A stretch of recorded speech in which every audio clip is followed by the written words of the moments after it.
국민 앵커 백운기, 정확한 분석, 날카로운 시각. 백운기가 하면 다르다.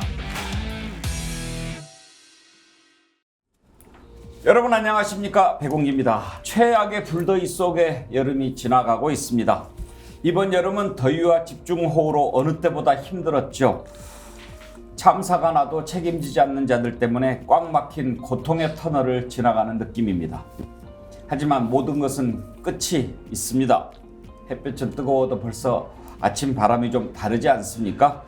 일주일 있으면 입추, 그리고 8월 10일 말복이 지나면 23일은 더위가 물러간다는 처서입니다. 한여름 8월이지만 가을 절기가 들어있는 달입니다. 희망을 갖고 견뎌냅시다. 8월의 첫날 생방송 백운기의 정치본색 출발합니다. 활력 넘치는 도시 베트남 경제 수도 호치민으로 스픽스 가족 여러분을 초대합니다.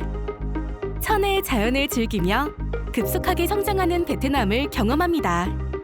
철저한 검증을 거쳐 잘 먹고 잘 쉬며 재미있는 경제문화 공부를 곁들입니다. 제가 함께하겠습니다. 평생 기억할 호치민 여행 투어 스픽스 세구미 투어 니타 트래블 베트남. 네, 베트남 광고 보니까 베트남 가고 싶은데요. 네 분 패널 소개하겠습니다. 양문석 언론학 박사, 김유정 전 민주당 의원, 박진영 민주진영 박진영 유튜브 대표, 서정욱 변호사 나오셨습니다. 어서 오십시오. 안녕하세요. 임금님 기획 캔디님, 서정욱 변호사를 사랑하고 싶다. 제가 그제 무슨 영화를 봤는데 그런 대사가 나오던데요. 이유가 있어서 좋아하면 존경이고 이유가 없이 좋아하면 사랑이다. 사랑하면 그냥 사랑하는 거지, 사랑하고 싶다 이렇게 노력을 해야 됩니까? 근데 서정욱 변호사 좋아하는 분들이 많아요. 서정욱 변호사 생각하시기에 본인의 매력이 뭐라고 생각하십니까? 전 매력이 없다고 생각합니다.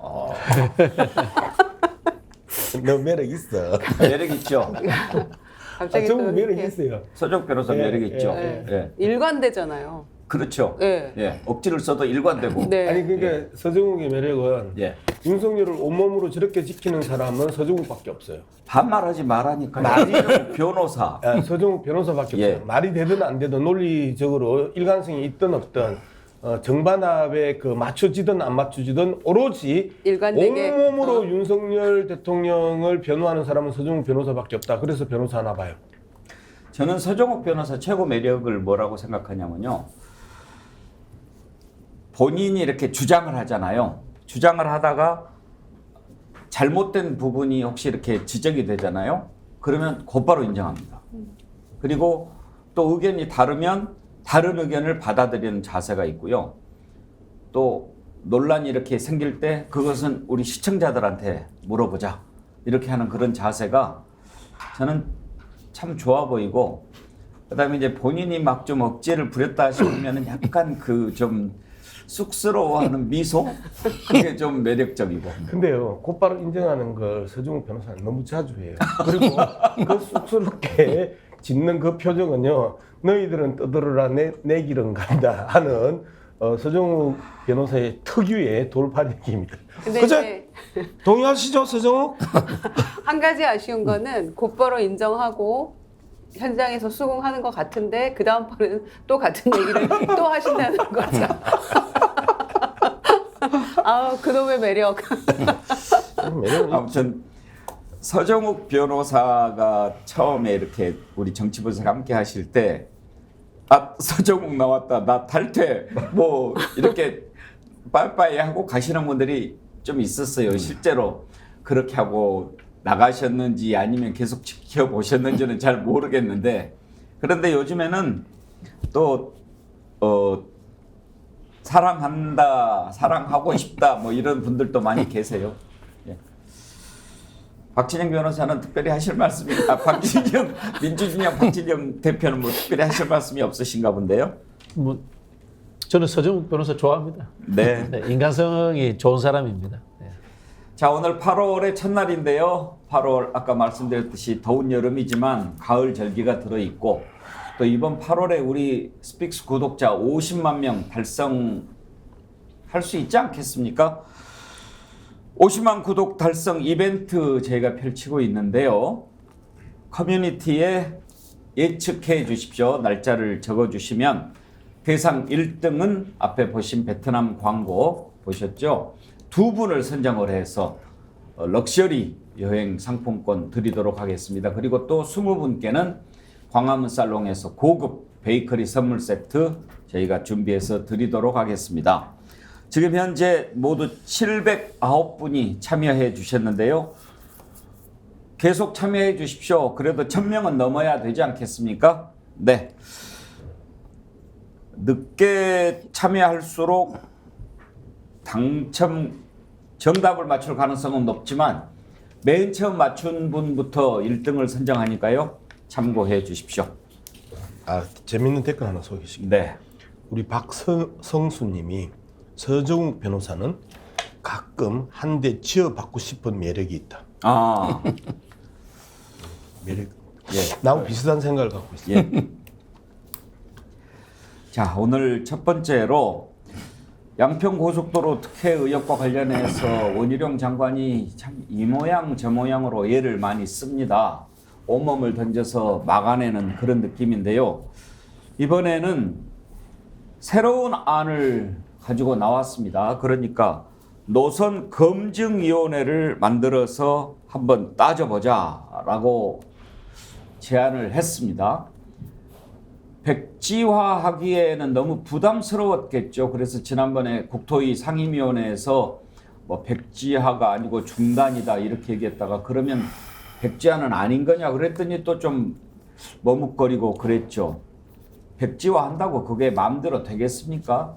일단 백지화라고 하는 표현이 잘못됐으면 사과부터 해야 되는 게 도리 아닌가 싶은데요.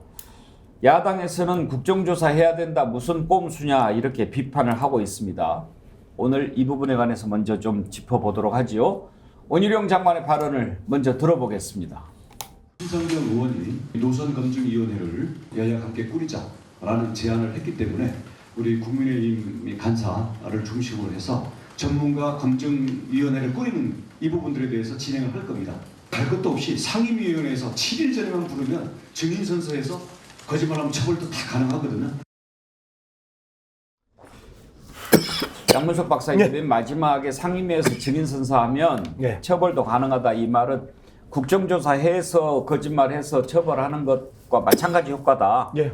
그러니 상임위에서 충분히 할 수 있지 않느냐 그런 얘기로 들리네요. 예. 근데 국정조사 그러면 저렇게 할 바에 그리고 그 무한정 상임위를 소집하자라고 이야기를 할 바에는 국정조사하는 게 훨씬 낫죠. 왜 국정조사를 저렇게 온몸을 또 바쳐서 비틀려고 하냐. 예. 지금은 제가 판단하기에 지난 한 달 이상 계속 끌고 있는 원희룡의 그 정치 행태를 보면요. 모든 이슈를 자기가 지금 다 빨고 있거든요. 애초에 윤석열, 김건희 부부의 권력형 부정부패 스캔들로 출발을 했습니다. 그런데 갑자기 이걸 갖다가 백지화를 선언하고 장관직을 걸고 그리고 정치 생명을 걸면서 또 그 자신으로 땡겨온단 말이에요. 그리고 나서 이 일타 강사를 통해 가지고 본인의 전문성을 또 그 자랑하면서 온통 반박을 당해요. 그리고 이제 백지화를 백지화하는 과정까지 오면서 이슈 자체를 계속해서 진위 공방으로 끌고 가는 거예요. 권력형 부정부패에서 진위 공방으로 끌고 가고 김건희 윤석열 그 부부가 빠지고 본인이 나서고 하면서 정치적 이득은 자기 부고와 성희롱 성추행 빼고는 모든 것들이 이롭단 말이에요. 그럼 정치적 이익은 정치적 이익대로 받고요. 그 다음에 그 지지자들로부터는 모든 지지자들로부터 결집시키는 효과도 있고요. 그 다음에 이슈를 대통령 부부에서 본인으로 끌고 가면서 이슈 자체를 외소화시키고 왜곡시키는 효과도 있고요. 그러면서 마지막에 이제 진위 공방으로 들어가면서 이 문제가 정책적 문제인 양 지금 변질시켜 놨단 말이에요. 예. 원희룡의 아주 치밀하고 그 순서 있게 차근차근 짜는 작전 이 부분들이 일정하게 먹혀들고 있다. 저는 이제 이렇게 판단을 하고 있습니다. 말씀하신 중에 백지화를 백지화 그 예. 표현에 상당히 괜찮은데요. 뭐 대부분 그 정도 쓰지 않나요? 서정욱도 그 정도로 쓸 겁니다. 예. 서정욱 변호사. 아 지금 없잖아요. 지금 우리 둘이 이야기하고 있잖아요. 근데 이제 야당에서는 면피성 꼼수다 이렇게 비판하는데 그래요. 김유정 의원. 네. 노선 검증위를 하자고 하는데 그걸 검증위를 하면 일단 하자는 거잖아요. 이제 고속도로를 만들자. 그렇죠. 네. 그러면 본인이 백지화하겠다라고 하는 것에 대해서는 뭔가 좀 절차가 있어야 되는 것 아닌가 싶은데요. 그러니까 중요한 부분은 쏙 빼고 노선검증위원회만 받아가지고 지금 좋다 하자 이런 얘기인데요. 심상정 의원이 이제 이 노선검증위원회 얘기를 꺼냈을 때는 두 가지 전제 조건이 있었죠. 그런데 그 부분에 대한 얘기를 쏙 빼고 노선검증위원회만 만들자는 것만 받았어요. 그런데 일단 백지화 선언에 대해서 사과부터 해라. 그리고 두 번째는 김건희 여사 일가의 강상면 땅 우선 매각해야 된다라는 두 가지 확실한 전제 조건이 있었죠. 그런데 그 부분에 대해서는 전혀 답하지 않고 노선 검증이 좋다, 뭐 국조보다 좋다 이렇게 얘기를 하고 있는데 어불성설입니다. 민주당의 입장은 원한 대로 가고 국정조사 받아라라는 것이죠. 그리고 제가 보기에는 이 원희룡 장관 같은 국토부 장관은 경질하고요. 그 유능한 민간 용역업체 대표들을 국토부 장관 시키는 게 좋을 것 같아요. 정부 정말 이 전문기관에서 2년 동안 예타한 그 원안에 대해서 2달 만에 이렇게 탁 뒤집고 용역을 맡겼던 국토부에 대해서도 이렇게 하면 됩니다라고 이렇게 좋은 안을 국토부의 주장대로 따르면 제시한 그런 능력 있는 용역업체이기 때문에 이 대표들이 앞으로 우리 국토부를 책임져도 무방하겠다. 원희룡 장관의 주장에 따르면 그런 생각이고요. 이런 그 엉뚱한 얘기 그만하고 원희룡 장관 또 정부 여당은 국정조사 반드시 받아서 차근차근 누가 무엇 때문에 언제 이렇게 원안을 뒤집고 비틀었는지에 대해서 소상히 밝혀야 하고요. 또 이렇게 국정조사 하는 것조차도 뭐 정쟁이다 이런 얘기 하는데 사실 국토부 며칠 전에 현안 질의에서도 큰 기대 안 하셨던 분도 있겠지만 사실 우리는 이소영 의원이나 한준호 의원이나 이런 분들 굉장히 치밀하게 따박따박 잘 짚었잖아요. 원희룡 장관 꼼짝 못했잖아요. 국민은 그런 시원한 모습을 좀 보고 싶어 하는 것이기 때문에 예. 이 의혹을 좀 규명하기 위해서는 국정조사, 그거 싫으면 특검 가야죠. 그게 최선이라고 생각합니다. 서정욱 변호사는 이 제안에 대해서 어떻게 생각하십니까? 뭐 저는 이번 사태가요, 결국은 이게 그 원희룡 장관을 제2의 그 한동훈으로 만들어줬다. 이렇게 원희룡 띄워준 밖에 없어요. 지금 이제 원희룡 TV 구독자가 정청래 TV하고 이제 똑같습니다. 그전에는 얼마였는데요? 그전에 좀 10만 대에서 하다가 요즘 23만 3천까지 왔는데요. 정청래 TV는? 23만 9천요. 같이 예. 23만 대예요.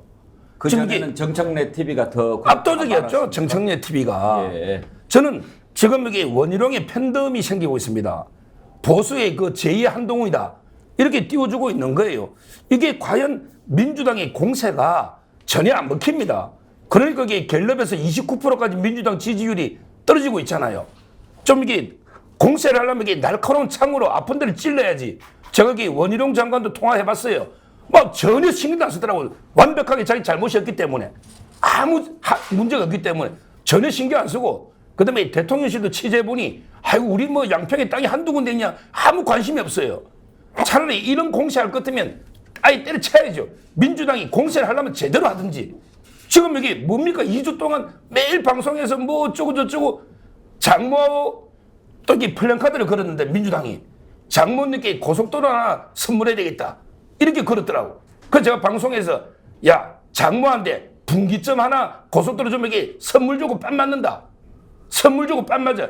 줄라면 이게 IC를 해가 멋지게 땅값이 좀 오르도록 줘야지. 먼지만 하고 시끄럽게만 분기점 만들어 선물하면 장모한테 사이 딴 맞습니다. 말이 안 되는 이게 공세를 하고 있잖아요. 이번에 그래서 원희룡 장관이 처음부터 백지화의 조건이 있었죠. 오물 좀 치우고 하겠다 했잖아요. 이제 그 이해찬의 가짜뉴스나 이재명 민주당의 공세 가짜뉴스 오물 좀 치운 다음에 추진할 때 했으니까 앞으로 이게 검증이 만들어서 추진하고, 여기서 중요한 게 고속도로는 사람 땅을 피해 다니면 안 돼요. 경부고속도로 짓는데 구미에 박정희 땅이 있으니까 피해가자, 돌아가자. 또 이렇게 어디 가는데 김건희 땅이 있으니까 피해가자. 어디 가는데 김부겸 땅이 있으니까 요거 피하자. 아니 고속도로가 왜 사람 땅을 피해 다니됩니까? 가장 노선이 합리적이고 타당하고 경제성 있고 환경성이 있으면 김건희 땅이 있든 뭐 이게 김부겸이 땅이 있든 정동균 땅이 있든 전부 이게 노선이 합리적이면 되는 거 아닙니까? 예. 말씀 다 하신 예. 겁니까? 박진영 교수 말씀 듣기 전에 한 가지만 또 듣다가 제가 이해가 안 된 부분이 있어가지고 이 논란이 김건희 땅을 피해가다가 생긴 겁니까? 김건희 땅을 찾아가다가 생긴 겁니까? 아니 지금 이게 노선을 변경하니 우연히 김건희에서 500m 이선이 민주당이 공세가 시작이 됐잖아요. 아니 그러니까 지금 고속도로는 땅을 피해가면 안 된다 이런 말씀을 하셨으니까 예. 근데 말씀을 쭉 듣다 보면 이 특혜 의혹이 김건희 땅을 피해가다가 생긴 것처럼 들리잖아요. 아니 제 말은 이게 그 지금 새로운 이제 그 노선 검증을 할 때 예. 앞으로 김건희 땅이든 김부겸 땅이든 정동균 군수 땅이든 잊어버리고 앞으로 이제 앞으로 하자는 거고 이번에는 우연히 그래 된 거죠. 이게 김건희 땅이 500m인지 누가 알았습니까? 근데 왜 이 정부도 그렇고 서정욱 변호사도 그렇고 맨날 앞으로만 얘기합니까? 일본 관계도 정리할 부분은 정리를 하고 가야 앞으로 가는 거 아닌가요? 근데 무조건 다 없던 셈 치고 앞으로. 이것도 왜 이 논란이 처음에 불거졌습니까? 그런 부분에 대해서도 좀 짚어보고 앞으로 가야 되는데 이제까지 다 없던 일로 하고 또 앞으로 이렇게 이야기하니까 이게 그 더 탐사하고 이해찬 대표가 제기했잖아요. 저도 처음에는 가짜뉴스 믿었다니까. 제가 처음에 더 탐사를 보고요. 야 큰일 났다 이게 고속도로가 종점이 바뀌는데 이게 김건희 여사 일가 근처에 있다 하더라.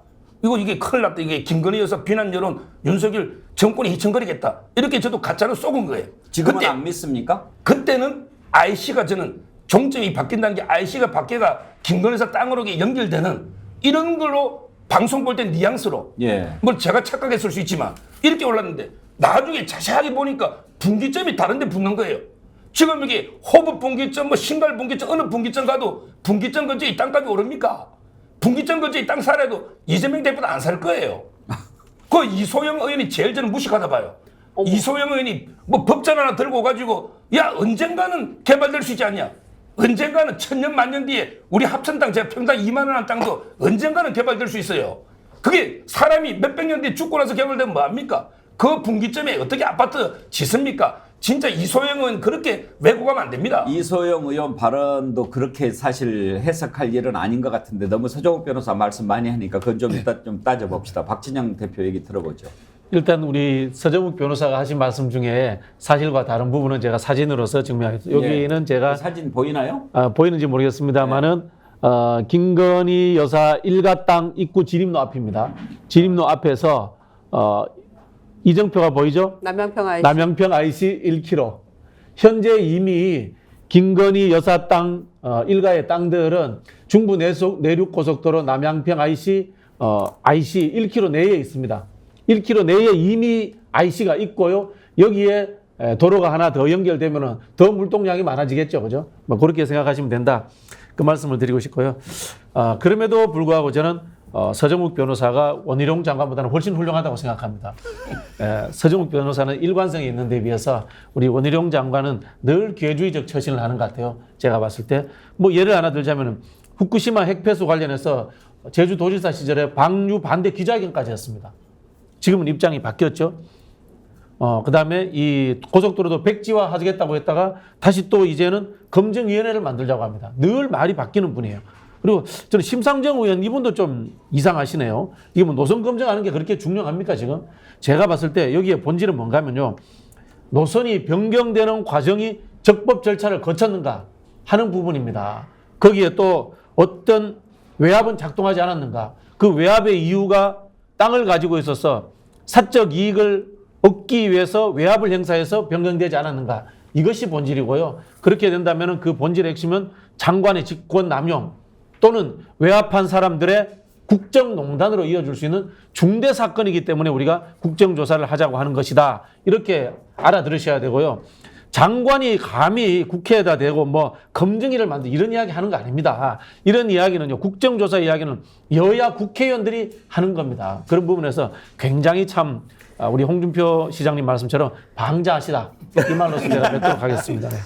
예, 21도 한라사 중에 잠깐만요. 소개 좀 해드리고요. 21도 한라사님이 원희룡은 코가 점점 커져서 지붕을 뚫겠어요. 그런 의견 주셨고, 이은주님 방금 박진영 교수 말씀 듣고 올리신 것 아닌 거, 그 전에 올린 것 같은데, 심상정 의원의 태도는 협업입니까 야합입니까 이런 글을 주셨는데, 지금 앞부분에 원희룡 장관이 심상정 의원이 제기한 대로 뭐 그렇게 얘기를 했던데, 김유정 의원 지난번 상임위에서 그런 적도 있었어요. 심상정 의원이 뭘 이야기하니까 원희룡 장관이 아니 심의원님마저도 뭐 괴담에 가담하십니까 그렇게 얘기를 하길래 심상정 의원은 특수관계인가 그런 생각이 얼핏 들더라고요.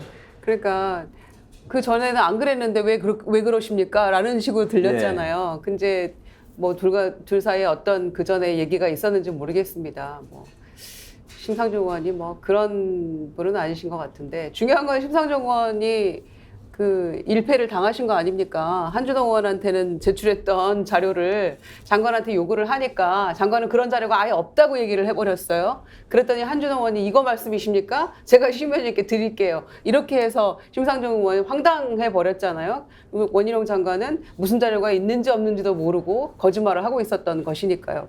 근데 중요한 건 이런 노선검증위원회가 무슨 의미가 있겠습니까? 국토부가 결정하는 거죠. 적법한 절차에 따라서 문제없는 절차와 이 합리적인 과정을 거쳐서 결정을 하는 겁니다. 그런데 거기 그럼에도 불구하고 문제가 있다라고 하면 국회에서 따지는 거고요. 이렇게 하는 거 맞는 거지 무슨 여야 노선검증위원회입니까? 뜬금없이. 그리고 100번 양보해서 그걸 수용한다 할지라도 전제 조건들이 다 충족이 안 됐는데 불가능한 일이라고 생각하고요. 양평에 땅 한 평 없는 우리들이 이렇게 왜 화를 계속 내고 있어야 됩니까? 국민들 양평에 땅 있는 분이 지금 5천만 국민 중 몇 분이나 되시겠어요. 그런데 이렇게 스트레스 받고 있는데 정작 땅 가진 주인들인 대통령 부부는 왜 한마디 말이 없습니까? 그분들은 오히려 스트레스를 안 받는 것 같아요. 이 사건에 대해서 아무 죄의식도 없는 것 같고, 그게 가장 큰 문제라는 생각이 듭니다. 예. 예, 뭐 저도 좀 이야기를 해야 되는데, 일단 서중욱 변호사가 이야기를 할 때 귀에 거슬렸던 게요. 김건희 땅과 김부겸 땅을 계속 비교를 한 3차례 했었어요. 운동장 5개를 갖고 있는 김건희 땅하고 집 한 채 갖고 있는 김부겸 땅을 비교할 그 대상은 아니죠. 끌고 들어가면서 니들이나 우리나 똑같은 놈들 뭐 이런 식으로 엮어서 풀지 않기를 바랍니다. 집 한 채에 실거주하고 있는 땅하고 운동장 5개를 가지고 있고, 그 다음에 방금 서중욱 변호사 그렇게 표현했었어요. 대통령실에 물어보니까 양평에 땅이 한두 개냐? 라고 지금 이야기를 했다는 거 아니에요? 서중욱 변호사 방금 그렇게 이야기했어요. 그 수많은 땅을 갖고 있는 윤석열 부부의 땅 투기와 그 다음에 이 권력형 부정부패 이 부분에 대해서 이렇게 물타기 하면 안 된다는 거 분명히 이제 지적을 하고, 두 번째 심상정 의원 지금 이 노선검증위원회는 상당히 정치적으로 이상하게 악용하고 있는 부분이라고 생각을 합니다. 권력형 부정부패입니다. 대통령 부부가 직접적으로 개입하고 있는 권력형 부정부패를 가지고 진위공방이나 적합도 조사로 이 사안을 갖다가 낮춰버리는 정치 행태가 지금 심상정이 지적했던 노선검증위원회고, 아니나 다를까 덜컥 물고 백지화를 백지화시키면서 빠져나오는 전략적 출구를 심상정이 던져주고 원희룡이 받아먹는 이런 형태입니다. 심상정 의원이 이런 식으로 정치하면 안 됩니다. 권력형 부정부패는 권력형 부정부패로 접근해야 되고, 이 권력형 부정부패로 접근하는 방법은 국정조사와 국정조사 이후에 특검으로 이어지는 게 권력형 부정부패를 다루는 기본적인 절차입니다. 그런데 이러한 절차를 갖다가 또 하나의 논란거리로서 노선검증위원회를 던지면서 원희룡의 탈출구를 만들어주고 윤석열 부부가 진위공방으로 다시 휩싸이게 하는 이러한 왜곡된 정치 행태는 비판받아 마땅하다고 생각합니다. 내부 말씀을 들어봤는데요. 이제 서종욱 변호사께서는 노선 검증이고 뭐가 할 필요도 없을 정도로 이미 억지 주장이라는 게 드러났다 이런 인식을 갖고 계신 것 같고 세부는 국정조사 해야 된다 그런 논리이신 것 같은데 제시 박님이 이렇게 온 나라가 완전히 뒤집어졌고 국민들 대다수가 원하는데 국정조사나 특검해야 하는 것 아닙니까? 그런 의견 주셨고요. 진실된 상식님 제 관점이라 그러는지 몰라도 누가 봐도 투기고 누가 봐도 원희룡이 물타기에 갈라치기 다 보이는데 적어도 야당은 당연히 강하게 국정조사 주장하고 원안대로 진행하게 투쟁해야 하는 것 아닌가요? 그런 의견을 주셨습니다. 아무튼 이제 백지화를 얘기했다가 뭔가 퇴로를 찾는 그런 모습이죠. 받아들여질지는 모르겠습니다만 민주당이 국정조사 포기할 것 같지는 않아 보입니다. 그런데요, 하얀 그림자님, 오마카세 꼼수에 넘어가면 안 됩니다. 오마카세가 원희룡 지사 얘기하는 거죠. 국정조사를 가야 양평군 공무원도 증인으로 부를 수 있습니다. 국감에서는 국토교통부 공무원밖에 부를 수 없답니다. 그런가요? 아니요, 양당이 합의하면 예. 부를 수 있습니다. 네. 이 부분은 좀 더 확인을 해야 될 것 같습니다. 제가 보기에도 그럴 것 같은데 국감하고 국정조사가 증인 대상이 뭐 정해져 있는 건 아니니까 네. 합의하면 될 것 같고. 그런데 아까 서종욱 변호사 말씀하신 중에 좀 거친 표현이 나왔는데 민주당 이소영 의원 무식하다고 얘기하셨는데 왜 그런 표현을 하셨죠? 지금 이제 그 법 가지고요. 예. 제가 이제 옛날에 하남시장이 그 뇌물 받은 사건을 제가 변호한 적이 있는데 네. 한강변의 그 상수원 보호 때문에 개발이 상당히 어렵습니다. 원희룡 장관은 이제 그런 원칙을 이야기한 거예요. 원칙은 거의 어렵습니다. 근데 모든 법은 예외가 있잖아요. 예. 이소영 의원은 그 예외, 진짜 이게 낙타가 바늘 구우고도 어려운 하늘의 별 따위면 어려운 그 예외 조항 가지고 개발이 가능하다. 이런 이야기거든요. 그러면서 이게 그 언젠가는 개발이 될 수 있는 거 아니냐. 이런 이게 이야기인데. 공흥지구는 그런 땅 아니었나요? 공흥지구하고 이게 또 분기점 500m, 분기점 옆은 또 다르지 않습니까? 고속도로에 분기점 바로 옆에 어떻게 어느 분기점에 가보세요. 그게 아파트 들어있는 데가 없잖아요. 제가 지적하는 거는 자국에 언젠가는 개발될 수 있다. 조문이. 근데 그게 현실화될 수 있냐. 저는 모든 법에는 다 예외가 있죠. 개발 가능한. 그렇지만 이게 과연 분기점 500m에 아파트 분양하면 누가 그거 사겠습니까? 전국 분기점 근처에 개발된 데가 어디 있습니까? 아까 양문석 박사가 서종욱 변호사가 원희룡 장관보다 더 낫다고 그렇게 얘기하셨는데 그런 것 같네요. 이소영 의원이 그 문제를 제기했을 때 원희룡 장관이 답변을 못 합니다. 그거는 기억나세요? 제가 원희룡 장관 물어보니 예. 답변 못한 게 아니고 뒤에 답변했는데 그걸 방송에서 안 비춰줬다 하던데. 아니야. 장면 한번 에이, 보고 얘기하십시다. 네. 보고. 예. 아직 수변 구역이고 보전 구역이어서 개발이 법을 안 바꾸면 불가능하기 때문에 특혜 의혹은 있을 수 없다. 합리적으로 우리 토론하자 말씀하셨잖아요. 축약해서 말씀드린 겁니다. 불가능한 건 아니죠. 그러니까 아까 오전에 무슨 뜻인지 답변하신 거- 모르겠는데요. 뭐가 불가능하다는 건지. 대통령 처가가 보유하고 있는 병산리 땅이 도시개발 사업이 가능합니까? 안 합니까? 어느 아파트 땅? 개발 불가능합니까? 어느 땅이요? 병산리 땅이요. 아까 그 땅이 앞에 하나가 아니지 않습니까? 여기요. 17개 3개 수변구역 박스 안에 들어가 있는 20개 필지. 도시개발 사업 가능합니까? 안 가능합니까? 자, 이 공동주택, 음식점, 숙박시설 등은 못하도록 돼 있습니다. 네. 틀린 말씀입니다, 장관님. 이런 엉터리 해명이 지금 이 사건을 계속 키우고 있는 거예요. 일타 강사 장관님.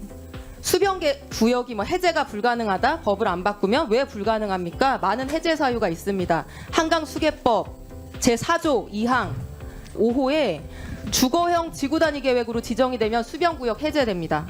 건폐율, 용적률도 완화 가능하고요. 아파트 개발도 가능합니다. 이거 입안권자가 양평 군수입니다. 이런 거 처음 들어보세요? 이 법문은 처음 봅니다. 그러니까 제가 지금 예. 좀 말씀을 드릴게요. 서변 이야기가 맞는 측면도 있습니다. 맞는 측면도 있고요. 이소영 의원 질문도 허점이 많이 있습니다. 왜냐하면은 제가 보기에는 서변, 이소영 의원, 그다음에 원희룡 변호사 세 분 다 그 땅에 안 가봤어요. 그 땅에 안 가봤기 때문에 그렇게 이야기를 하는 겁니다. 그 땅에 가본 사람으로서 예. 아파트 짓기에는 좀 부족한 지역, 부적합한 지역은 맞습니다. 제가 봤을 때. 근데 이제 이야기하는 게 이야기 아닙니까? 수변지구라도 지구 단위 선정을 해서 공동주택을 지을 수 있다. 이런 이야기인데 제가 보기에는 공동주택 짓기는 살짝 힘든 곳은 맞는데요. 저기는 뭐 지으면 되냐면요. 김건희 여사님이 좋아하는 명품 아울렛 지으면 딱 좋은 위치입니다. 가보시면요. 살짝 언덕이에요. 구릉지 언덕이고, 그 다음에 그 여주 아울렛이라고 들어보셨습니까? 여주 아울렛 보면 영동 고속도로 가다가 바로 오른쪽에 보입니다. 정말 위치 좋습니다. 고속도로 타고 가다가 저 명품 한번 사러 가고 싶어. 이런 느낌이 듭니다. 딱 이 위치가 그 위치입니다. 그리고 땅 크기도 딱 그 정도 크기 정도 됩니다. 그래서 제가 봤을 때는 아파트 짓는다기보다는, 남양평 명품 아울렛을 하면은 대박이 터질 곳이다. 그래서 이거 김건희 여사님 취향하고 더 어울리네 이런 느낌이 들었습니다. 누가 뭐 아파트 짓는다고 지금 얘기하는 사람은 없죠. 수변 지역이라도 군수가 이렇게 하면은 개발할 수 있다라고 하는 것을 지적한 건데 그것을 무식하다라고까지 표현할 것은 아닌 것 같고. 아니 근데 애초에 원희룡 장관이 그렇게 이야기했었잖아요. 손병환님 글 하나만 소개해드릴게요. 예, 예. 우리 박진영 대표 의견하고 같아서. 명품관 지으려 하는 것 같아요. 그러니 리투아니아 명품 매장 둘러보고 컨셉 잡고 온 거겠죠. 벤치마킹 하려고요?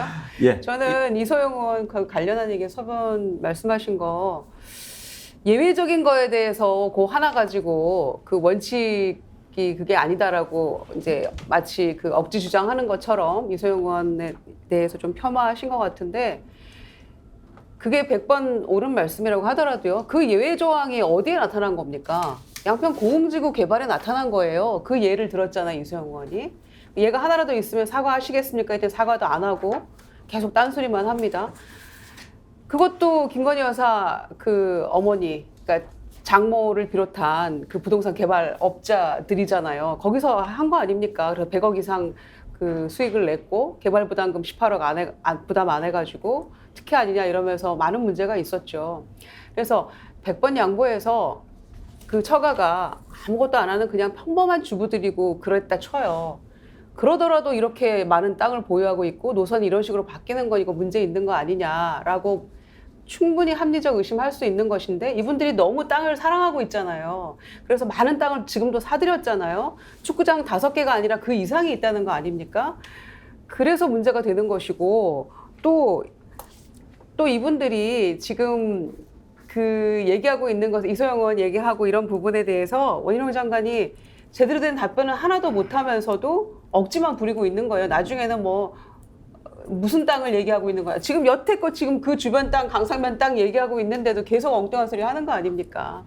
그래서 정말 문제가 더 심각하구나. 그리고 실제로 계속 국민의힘이나 원희룡 장관 얘기하고 있는 것이 거기가 IC가 아니고 JC이기 때문에 땅값이 오를 리 없다 막 얘기하고 있습니다만은 최근에 비교한 게 나왔잖아요. 2021년 그 땅값은 한 43억 정도 됐었는데 요즘에 감정평가 해보니까 이미 강상면으로 바뀐다 안 바뀐다 이런 얘기 나오기 전 이 시점에서도 125억 정도 예. 세외가 올랐다는 거예요. 그러니까 주장하는 바들이 전부 다 하나씩 다 깨져가고 있는데도 억지 주장하면서 야당이나 국민에게 날파리 선동이다, 오물이다 이런 얘기하면 절대 안 된다는 거죠. 저도 좀 덧붙이겠습니다. 이수진 의원 이야기가 저 앞 대목에 방금 김유정 의원 이야기했던 공흥지구 사례를 이야기를 했었고요.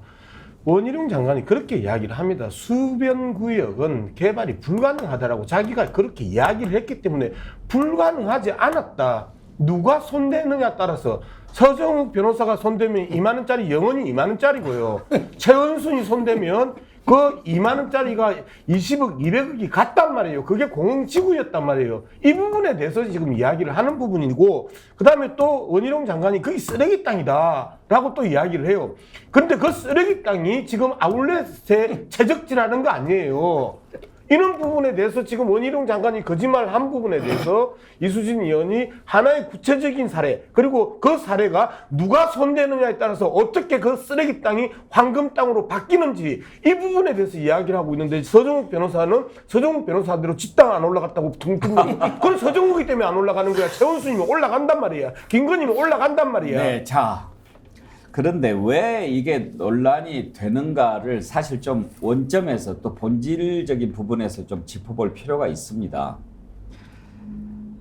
김건희 여사 일가가 땅 문제로 논란이 된 적이 한 번도 없었다면 이렇게까지 커졌겠습니까? 그리고 지금 땅이 많다는 것 아닙니까? 갈수록 더 늘어나고 참 땅이 많기는 많더라고요. 그런데 공직자가 아니면 뭐 그렇게 땅 많은 것 크게 흉될 것 없을 수도 있습니다. 그렇지만 공직자 중에서도 최정상에 있는 대통령 일가 아닙니까?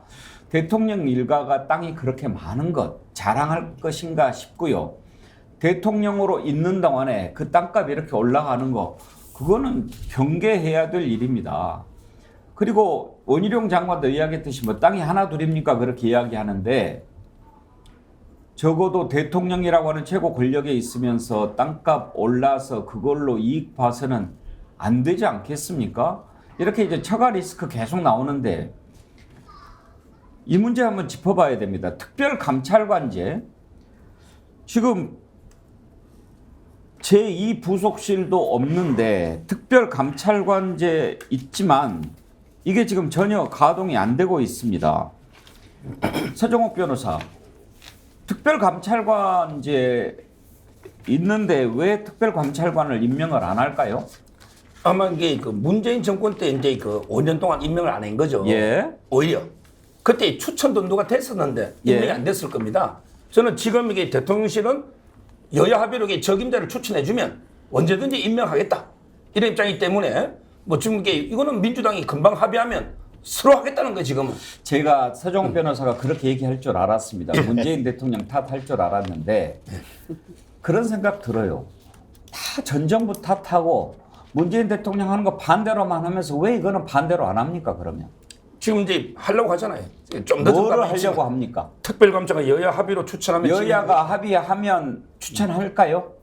할 겁니다. 예, 여야가 합의한 게 뭐가 있습니까 지금? 근데 일단은 이게 특별감찰관은 저는 야당 의견이 중요하다 봐요. 오히려 이게 대통령을 감시하는 자리니까 저는 야당이 추천하면 웬만하면 따라서 저는 임명해야 된다. 아주 뭐 편향적인 분 아니면 이렇게 야당 의사를 존중해야 된다. 이렇게 보이고요. 조금 전에 저 양평의 말 하나만 취소하겠습니다. 이소영 의원이 무식하다는 말은 취소하고 예. 대신에 현실성이 좀 약한 예. 가능은 하지만 수변적이 해제될 가능성이 낮은 이런 게 발언했다. 이렇게 정정하게고. 그다음에 이 명품 있잖아요. 예. 명품 아울렛 뭐 적임자들 제가 그 근처를 솔직히 못 가봤는데 근데 제가 듣기로 산소가 10개 있대요.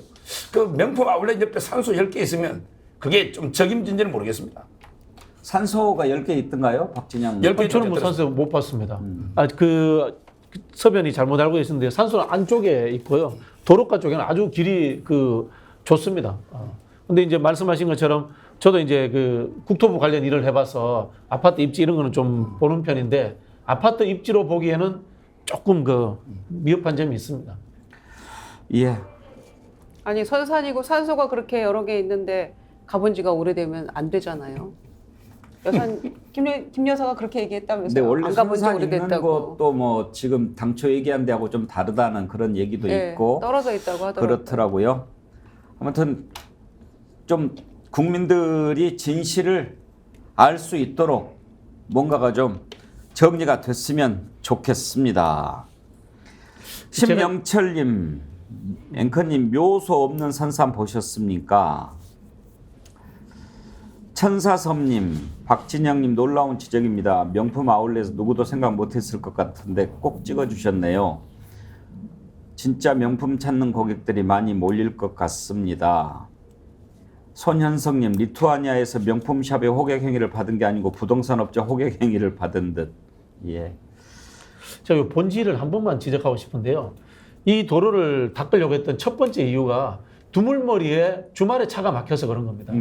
그래 양평 군민들은요 주중에 서울로 출퇴근할 때 전혀 차가 막히지 않습니다. 그걸 아셔야 됩니다. 그래 지금 강상면이 양평읍하고 가깝기 때문에 양평 군민들을 대상으로서 여론조사하면 강상면 안이 좀 더 나올 수도 있습니다. 그러나 이거는 국책사업의 본질과 다른 겁니다. 국책사업의 본질은 인근에 있는 수도권 주민 전체의 편익을 위해서 시작한 것이다. 그걸 좀 다시 한번 확인하고 싶습니다. 그렇죠. 군 도로가 아니지 않습니까? 근데 예. 국정조사 한다고 방침은 민주당이 정했죠? 네. 네, 예. 그 요구서를 제출했습니다. 네. 7월 27일 날. 예. 진행이 어떻게 되는지 한번 보면서 다시 다뤄보도록 하고 다음으로 넘어가겠습니다. 그렇게 많은 반대에도 불구하고 결국 윤석열 대통령이 이동관 특보를 방송통신위원장으로 지명을 했지요. 대통령의 5기 인사 이런 지적이 나오는데요.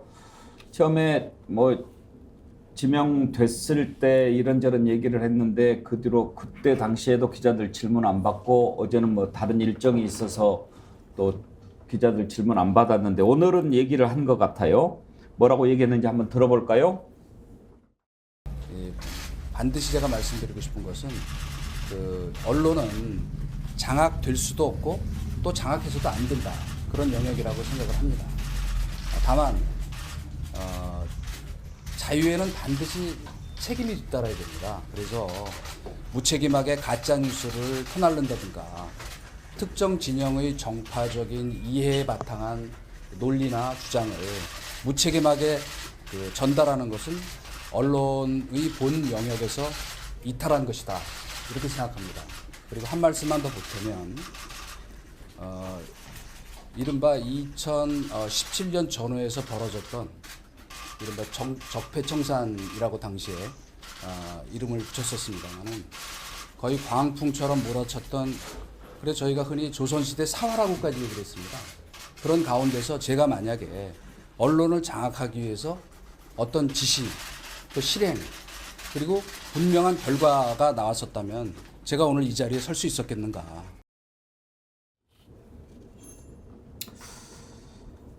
양문석 박사께서 아마 이동관 수석할 때 방통위원 하셨지 네. 않을까 싶은데요. 네. 어떻게 들으셨어요, 저 발언? 기가 차죠. 저렇게 이야기할 수도 있겠구나 라고 이야기를 하는데요. 이동관에 대해서 제가 정확하게 KBS 사례를 하나 들려드릴게요. KBS 이사회가 7대4 구조로 당시에 이명박 정부가 불리한 구도였습니다. 7대4 구도. 이사장을 별건으로 날렸습니다. 그 다음에 이사 한 명을 학교에서 근태 문제로 날렸습니다. 그래서 풍위 유지로 날렸습니다. 한 사람은 구워 삶아서 변절시켰습니다. 그래서 7대4가 5대4로 역전됩니다. 그리고 정년주 사장을 날립니다. 이러한 일련의 과정들을 직접 지휘했던 사람이 이동관입니다. YTN 기자들 대량 해고를 시킵니다. 이동관의 지휘하에 있었던 일입니다. 언론을 장악할 수도 없고 장악해서는 안 된다. 언론을 장악하는 게 어떻게 장악하는 거예요? 사람을 장악하는 거고 조직을 장악해서 인사로 장악하는 거고 그리고 명령체계, 위계체계를 통해서 장악하는 거 아니에요? 이러한 장악을 했던 사람이 있다고 이야기를 하는 것 자체가 우습다. 두 번째, 특정 정파의 논리나 주장을 전파해서는 안 된다. 바로 그러면요. 바로 들어가자마자 TV조선, 채널A 등과 같은 종편에 대해서 대대적인 손을 봐야 됩니다.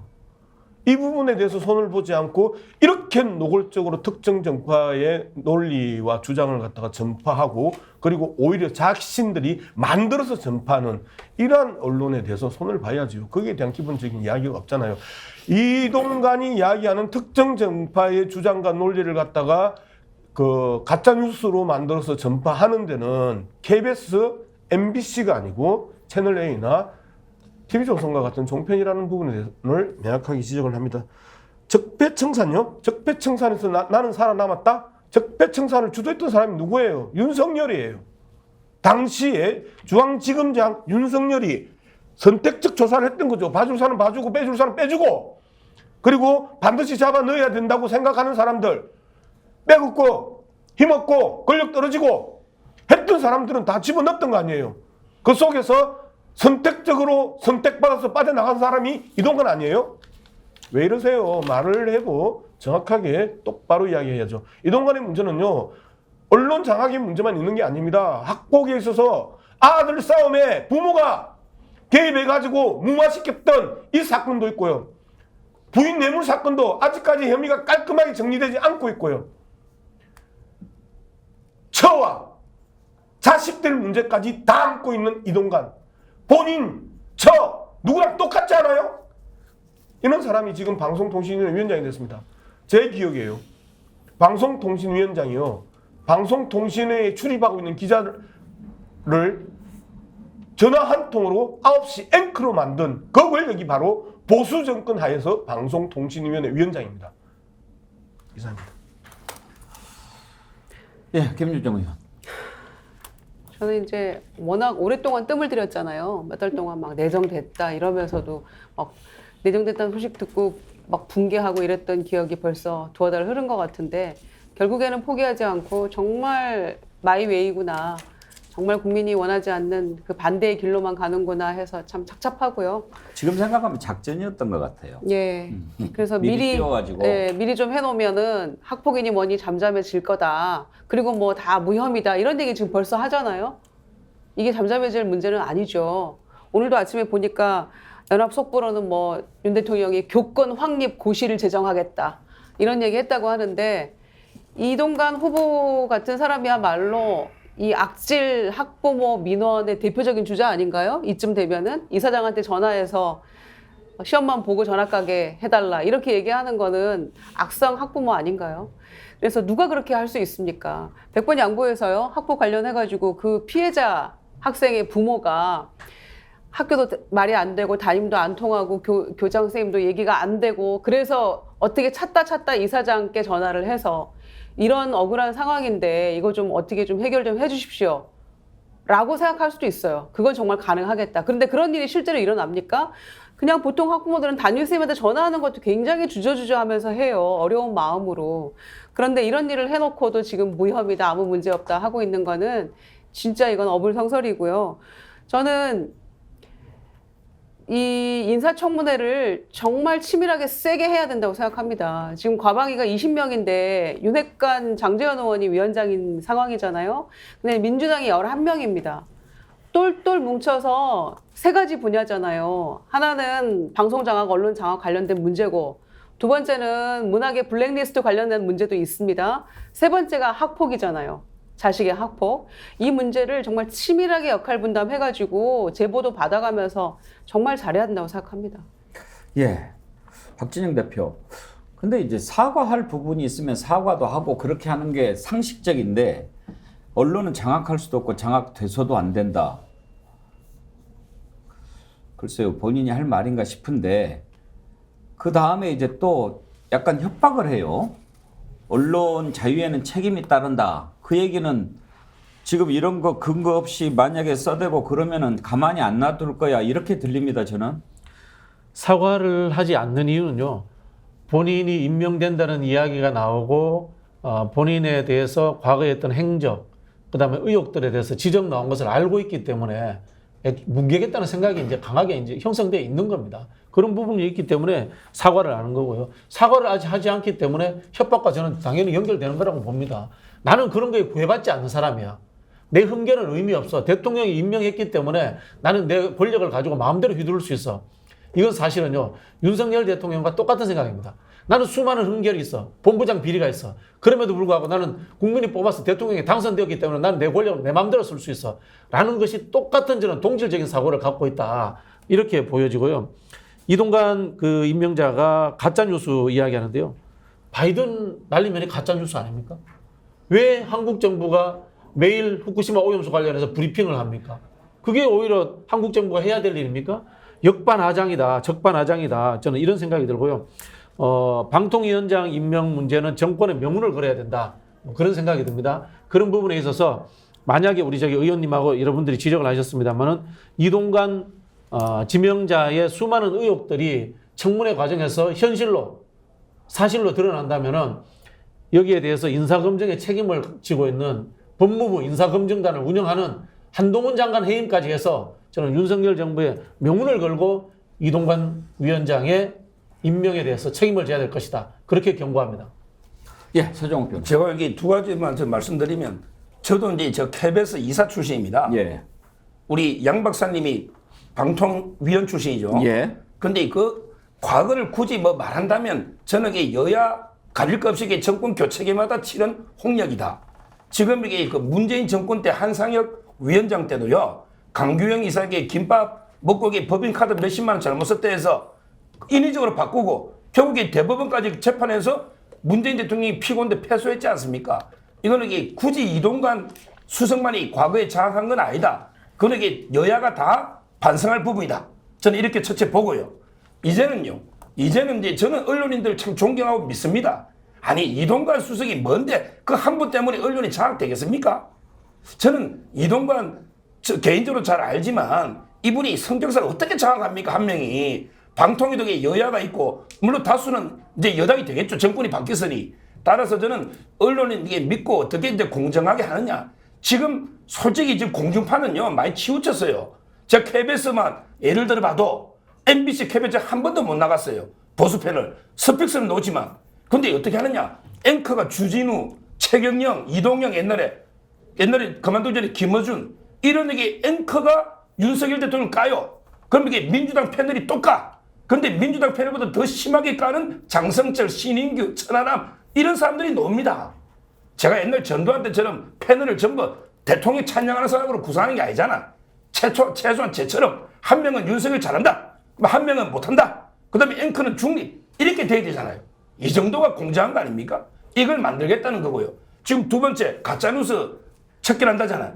김어준 씨가요. 지금은 이게 그만뒀죠. 2021년 기준으로 법정 제재 7번 받았습니다. 법정 제재. 근데 계속 방송했어요. 이번에 예산 안 주니까 서울시에서 이제 그만뒀잖아요. 아니 김어준 씨가 뭔데 법정 제재 7번 받고도 앵커 합니까? 그것도 이게 연봉이 얼마입니까? 라디오에서. 저는 이런 식으로 이게 가짜뉴스에 대해서 우리 같은 사람 한 번 법정 제재 받으면 영구 방송 출입 정지 아닙니까? 그렇잖아요. 근데 김어준 씨는 특권이 있었단 말이에요. 이런 이게 가짜뉴스 비유하는 이런 걸 좀 뿌리 뽑겠다. 이렇게 보시면 될 것 같아요. 공정 방송, 그 다음에 이 가짜뉴스 척결. 이 두 가지로 아마 이게 저는 적임자가 아닌가 이렇게 봅니다.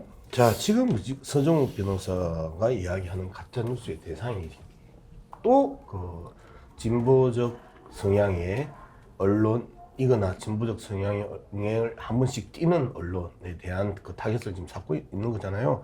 그럼 제대로 읽은 거죠. 이동간의 그 가짜뉴스가 누구를 겨냥하느냐. 자, KBS가 진실 보도합니까? 어쩌다가 한 번씩 하죠. MBC가 진실 보도합니까? 정권 바뀌고 나서 어쩌다가 한 번씩 합니다. 이 어쩌다가 한 번씩 하는 이 부분이 불편해서 미쳐버리는 거예요, 사람들은. 그래서 이 어쩌다가 한 번씩 하는 이것도 듣고 싶지 않다. 두 번째, 왜 KBS, MBC는 채널A나 TV조선처럼 용비 어천가를 불러대지 않느냐라는 부분이거든요. 그래서 지상파마저도 이제는 채널A나 TV조선과 마찬가지로 만들어내겠다라고 하는 강력한 의지를 지금 표명하는 겁니다. 지금 서정욱 변호사 일관되게 이야기하고 있잖아요. 가짜뉴스라고 이야기라고 그 타격의 대상, 그 진압의 대상은요, 진보 언론인이나 진보 미디어에 이 타겟을 두고 있다는 부분을 명확하게 밝히는 겁니다. 이동관을 제대로 읽어내는 사람이에요, 우리 서정욱 변호사는. 저는 이제 우리 양문석 박사님도 언론인이고 우리 백운기 앵커님도 언론인이신데 그런 생각이 들어요. 방송 보도의 성향과 논조의 문제인가? 저는 그것보다 사실은 편집권 문제, 보도 이 구성원들의 언론의 자유의 문제, 독립성의 문제 이런 것들이 좀 기본이 돼야 되는 것이 아닌가 그런 생각이 자꾸 들거든요. 그래서 언론이라는 것은 늘 야당해야 되는 게 아닌가 그런 생각이 듭니다. 사실 모든 언론은 늘 정부에 대해서 비판하고 그렇게 해야 되는 거지 칭찬하는 것 자체가 문제 아닌가요? 언론이 원래 감시하고 비판하기 위해서 존재하는 거 아닙니까? 그런 생각이 들고요. 국회도 역으로 돌아와 보면요. 늘 요소야대해야 된다는 생각이 듭니다. 그 이야기는 뭐냐면 권력자, 대통령이라는 권력자는 늘 국민들로부터 언론으로부터 국회로부터 감시받고 비판받고 낮은 자세로 임하고 저는 이런 사람이 대통령이 되어야 되는 것이 아닌가 그런 생각이 들고요. 그런 부분에 있어서 언론을 윽박지르려고 하고 국회를 윽박지르려고 하는 국민을 윽박지르려고 하는 이런 대통령의 시대는 정말 이제 좀 끝났으면 좋겠다 그런 생각이 듭니다. 아까 이동관 지명자 얘기 중에 이렇게 뭐 내가 잘못한 게 있었다면 살아남을 수 있었겠나 그렇게 얘기를 하던데 서정욱 변호사 아마 윤석열 지검장 때 수사를 받았죠? 이동관 후보자가? 수사는 이게 모르겠고 만나서 뭐 전력을 본 거는 기억나는데 수사는 모르겠습니다. 뭐 몇 가지 혐의가 있는데 부인이 공소시효가 지나서 처벌이 안 되고 뭐 그랬다는 얘기를 들었는데 그건 아닌가요? 제가 정확하게 모르겠어요. 부인이 뭐 2천만 원 받은 거 돌려준 거는 있었는데 수사를 본인이 직접 받은 거는 기억이 안 납니다. 아니 그 저 부인 뇌물수수 의혹 말고 예. 언론 장악이라든지 뭐 국정원 문건에 나타난 부분 뭐 이런 부분들인데 아까 말씀하신 중에 어떻게 뭐 그 사람이 이렇게 할 수 있겠느냐 그런 말씀을 하셨죠. 예. 저는 가장 그 나쁜 짓이 그리고 해서는 안 될 짓이 인사 개입이라고 생각합니다. 예. 그러니까 권력의 자리에 있으면서 언론에 이렇게 뭐 직접 전화해서 지금 뭐 혼쭐난 사람도 있고 그렇죠. 보도국장한테 전화해서. 그런데 그것보다도 더 나쁜 게 그 자리를 이용을 해서 사장한테 전화해가지고 어떤 앵커 우리한테 불공정하게 또 우리한테 불리하게 하니까 잘라 이렇게 얘기하고 자르고 그런 사실이 있다는 얘기는 들어보셨죠? 뭐 비슷한 얘기 들었습니다. 예. 그렇게 하면 그건 개입입니까 아닙니까? 그럼 개입이죠. 예. 그렇게 하면 안 되는 거죠. 그렇습니다. 예. 그런 일을 했다고 생각을 사람들이 많이 하거든요. 예. 뭐 그거는 이제 뭐 진상 조사는 해봐야 되겠고요. 예. 저도 거기에 몇 번 피해를 받지 않습니까? 잘 아시잖아요. 저 MBN 일주일에 7번 나가다가 갑자기 하루아침에 다 잘렸지 않습니까? YTN 방송 처음 하다가 MBC 사장 김대철 사장 그 변호 왔다는 이유로 바로 잘리지 않았습니까? 저도 그런 걸 피해를 좀 본 적이 있기 때문에 앞으로 그런 개입은 없어야 되고 이제 뭐 이동관 수석이 그렇게 하지는 못할 겁니다. 요즘 이게 다 녹음하고 녹취하고 다 하지 않습니까?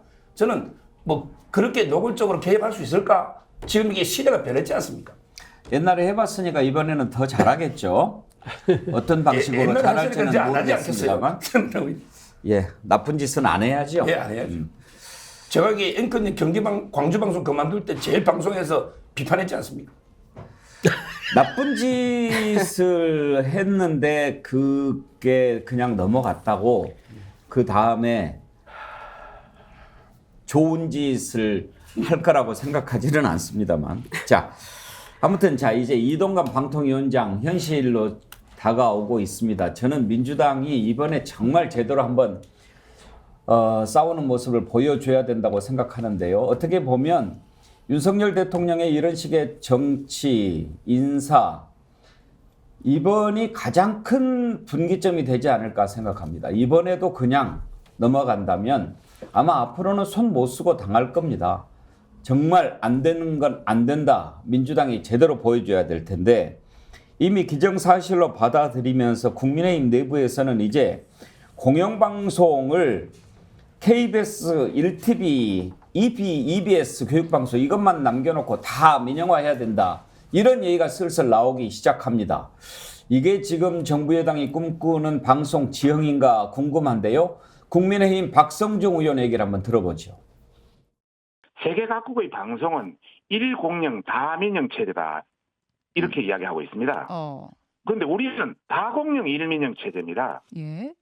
예를 들어서 뭐 KBS 1, 2TV, 또 MBC, 예. 또 EBS, 또 YTN 연합뉴스 뭐 이런 데 관련해서 다공영 1민영 체제다. 그런 관점에서 우리가 1공영 다민영 체제의 선진국 체제로 가려면은 네. KBS 관련해서도 여러 가지 어떤 ETV 같은 경우는 예. 민영화해서 전반적으로 그게 체제에 맞춰야 된다. 이런 주장이 많이 나왔습니다. 전반적으로 선진국 체제를 봤을 때 이제 KBS 우리가 공영방송의 대표 공영방송이 있어야 되지 않겠습니까? 예. KBS라든지 또 EBS는 교육방송이 그 나름의 특색을 가지고 있기 때문에 예. 뭐 그런 정도는 공영의 어떤 체제는 당연한 것이고요. 나머지 부분에 대해서는 좀 더 신중하게 검토가 있어야 된다. 저는 그렇게 보고 있습니다. 예, 아마 이 부분에 대해서는 우리 양문석 박사가 경험도 있고 또 전공이니까 잘 아실 것 같은데 그 전에 우리 양 박사님 말씀을 듣기 전에 저 얘기가 그냥 나온 게 아닙니다. 이동관 특보가 지명이 됐을 때 BBC, NHK 얘기를 했습니다.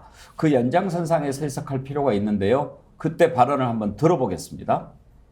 그러나 우리가 언제까지 진영 논리의 그 이해와 충돌을 빚는 이 패러다임에 갇혀 있을 수는 없다고 생각합니다.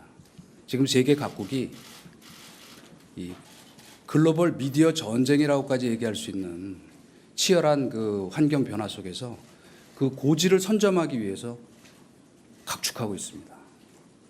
이제 대한민국에도 BBC 인터내셔널이나 일본의 NHK 국제방송 같이 국제적으로 신뢰받고 그리고 인정받는 공영방송이 있어야 하는 것은 물론이고 넷플릭스 같은 콘텐츠 거대 유통기업이 나와야 한다고 생각합니다. 그러니까 언제까지 저희가 과거의 틀에 갇혀서 얽매여 있어서는 안 된다고 생각합니다. 그리고 이 방향에는 저는 진보, 보수, 여야가 있을 수 없다고 생각합니다. 왜냐? 저희의 미래와 직결된 일이기 때문입니다. 그래서 그 마지막으로 이 말씀을 드리고 싶습니다. 미래는 지금 다가오고 있는 게 아니고 이미 저희 앞에 와 있다.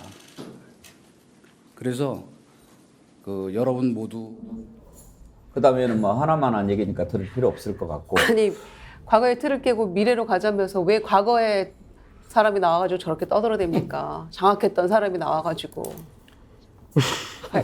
양문석 박사 어떻게 들으십니까? 예, 일단은 이 계속해서 서정욱 변호사 이야기가 자꾸 논란을 이제 만들어서 그러는데요. 서정욱 변호사 이야기나 뭐 이동관 이야기 방금 들어보면 미래지향적인 거 그리고 뭐 이야기 하나하나에 대해서 큰 문제 없어요. 그런데 임명권자가 왜 이동관을 시켰을까? 그거 한번 생각을 해봐야죠. 아주 못된 짓을 했던 사람이 못된 짓을 아주 잘하는 사람을 시켰을 거 아니에요?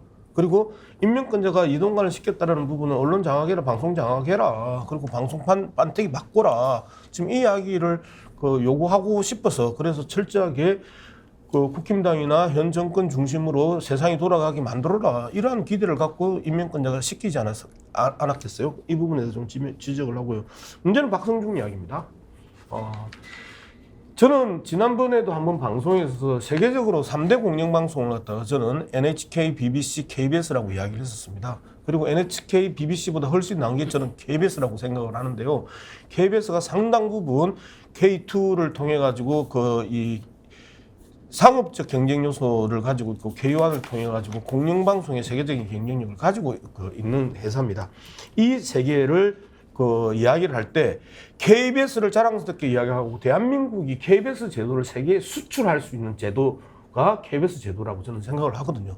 그런데 이게 선진국은 이렇게 하지 않는다라고 이야기하면서 도대체 당신들이 이야기하는 선진국 그리고 당신들이 이야기하는 BBC, NHK에 대해서 뭐를 안다고 당신들이 선진국은 이렇게 하지 않는다? 선진국이 하면 따라가야 되나요? 그래서 선진국이 후쿠시마 핵 폐기수 바다에 뿌리니까 그거 찬양하고 절하고 대변인 역할을 하는 게 그게 선진국 따라가기 하는 행태예요. 이런 부분에 대해서 정말 무식하기 짝이 없고 사대주의 근성에 똘똘 뭉친 박성중이라는 국회의원의 태도를 보면서 근본적으로 민영화의 흐름을 갖다가 방송뿐만 아니고 전 영역에 있어서 공기업들을 지금 민영화하려고 했던 거잖아요. 철도, 수도, 전기. 그리고 YTN은 구체적으로 민영화 인수 대상까지 시장에서 튀어나올 정도고 이제는 K2까지 민영화해서 도대체 우리나라의 방송질을 어떻게 문드러뜨릴 건지 SBS 한 번만 예를 들을게요. 민영화하니까 어때요? 동물농장에 대통령 부부가 느닷없이 등장을 합니다. 공영방송에서 있을 수 없는 이야기예요. 공영방송 직원들은요, 기본적으로 공영방송이라는 이미지가 의식과 컨셉이 강하게 들어서 있습니다. 그렇기 때문에 웬간한 권력으로부터의 이 요구나 요청에 대해서 스스로 잘라낼 수 있을 정도로 입사부터 해가지고 훈련된 사람들입니다. 이러한 공영방송을 우리가 쉽게 보고 공영방송을 조지고 욕하고 침뱉고 할 수 없습니다. 여러분 다시 한 번 더 상기시켜 드릴게요. SBS 동물농장에 윤석열 부부가 등장을 했어요. 예능까지 파고 들어와요. 이런 부분에 대해서 일상적으로 허용될 수 있는 게 방송의 민영화라는 겁니다. 여러분들은 TV조선 채널A 계속해서 지상파까지 그렇게 방송하는 거 원하십니까? 신문기자 출신으로 또 MB 정부 시절에 종편을 만들어준 이동관 수석이 공영방송에 대해서 얼마나 이해를 갖고 있는지 잘 모르겠습니다만 지금 이제 이동관 지명 보도와 관련해서 민주언론 시민연합이 살펴본 걸 보면 이동관 후보자가 지명된 7월 28일부터 30일까지 각 언론사들의 저녁 종합뉴스를 보니까 이동관 언론 장악과 학폭 관련 리포트 어떻게 했는가? 언론 장악 논란, 자녀 학교 폭력 의혹 KBS, MBC는 보도를 했습니다. 그런데 SBS, JTBC, TV조선, 채널A, MBN은 보도를 하지 않았습니다. 이런 상황에서 이제 공영방송 얘기하는데 공영방송에 대해서 과연 어떤 생각을 갖고 있는지 민주당의 조승래 의원은 국영방송을 만들려고 하는 것 같다라고 얘기를 하더군요. 뭐 한번 들어볼까요? 실제로 그 MBC 민영화라든지 예. 아니면 KBS ETV 매각이라든지 이런 걸 예. 통해서 예. 사실상 KBS 1TV만 남겨놓고 KBS 1TV마저도 공영방송이 아니라 국영방송화 하려고 하는 그런 시도가 깊숙이 진행되고 있다는 것에 대해 저희들은 어느 정도 좀 인지를 하고 있습니다. 국영방송화라는 건 어떤 뜻이에요? 국영방송이라는 그런 거죠. 그러니까 지금 정부 홍보방송에 KTV가 있지 않습니까? 예. KTV와 같이 그러니까 우리가 그 KBS 같은 그 공영방송을 수신료 체제로 운영하는 이유는 네. 정부의 눈치도 보지 말고 오로지 국민 눈치만 보라고 하는 측면에서 수신료를 국민에게 부과하는 것이거든요. 그렇죠. 그런데 이제 수신료 체제도 없애버리고 그리고 그렇게 되면 정부 재정에 의존해서 운영되는 공영방송은 네. 그건 공영방송이 아니라 그건 국영방송입니다. 예, 서정욱 변호사.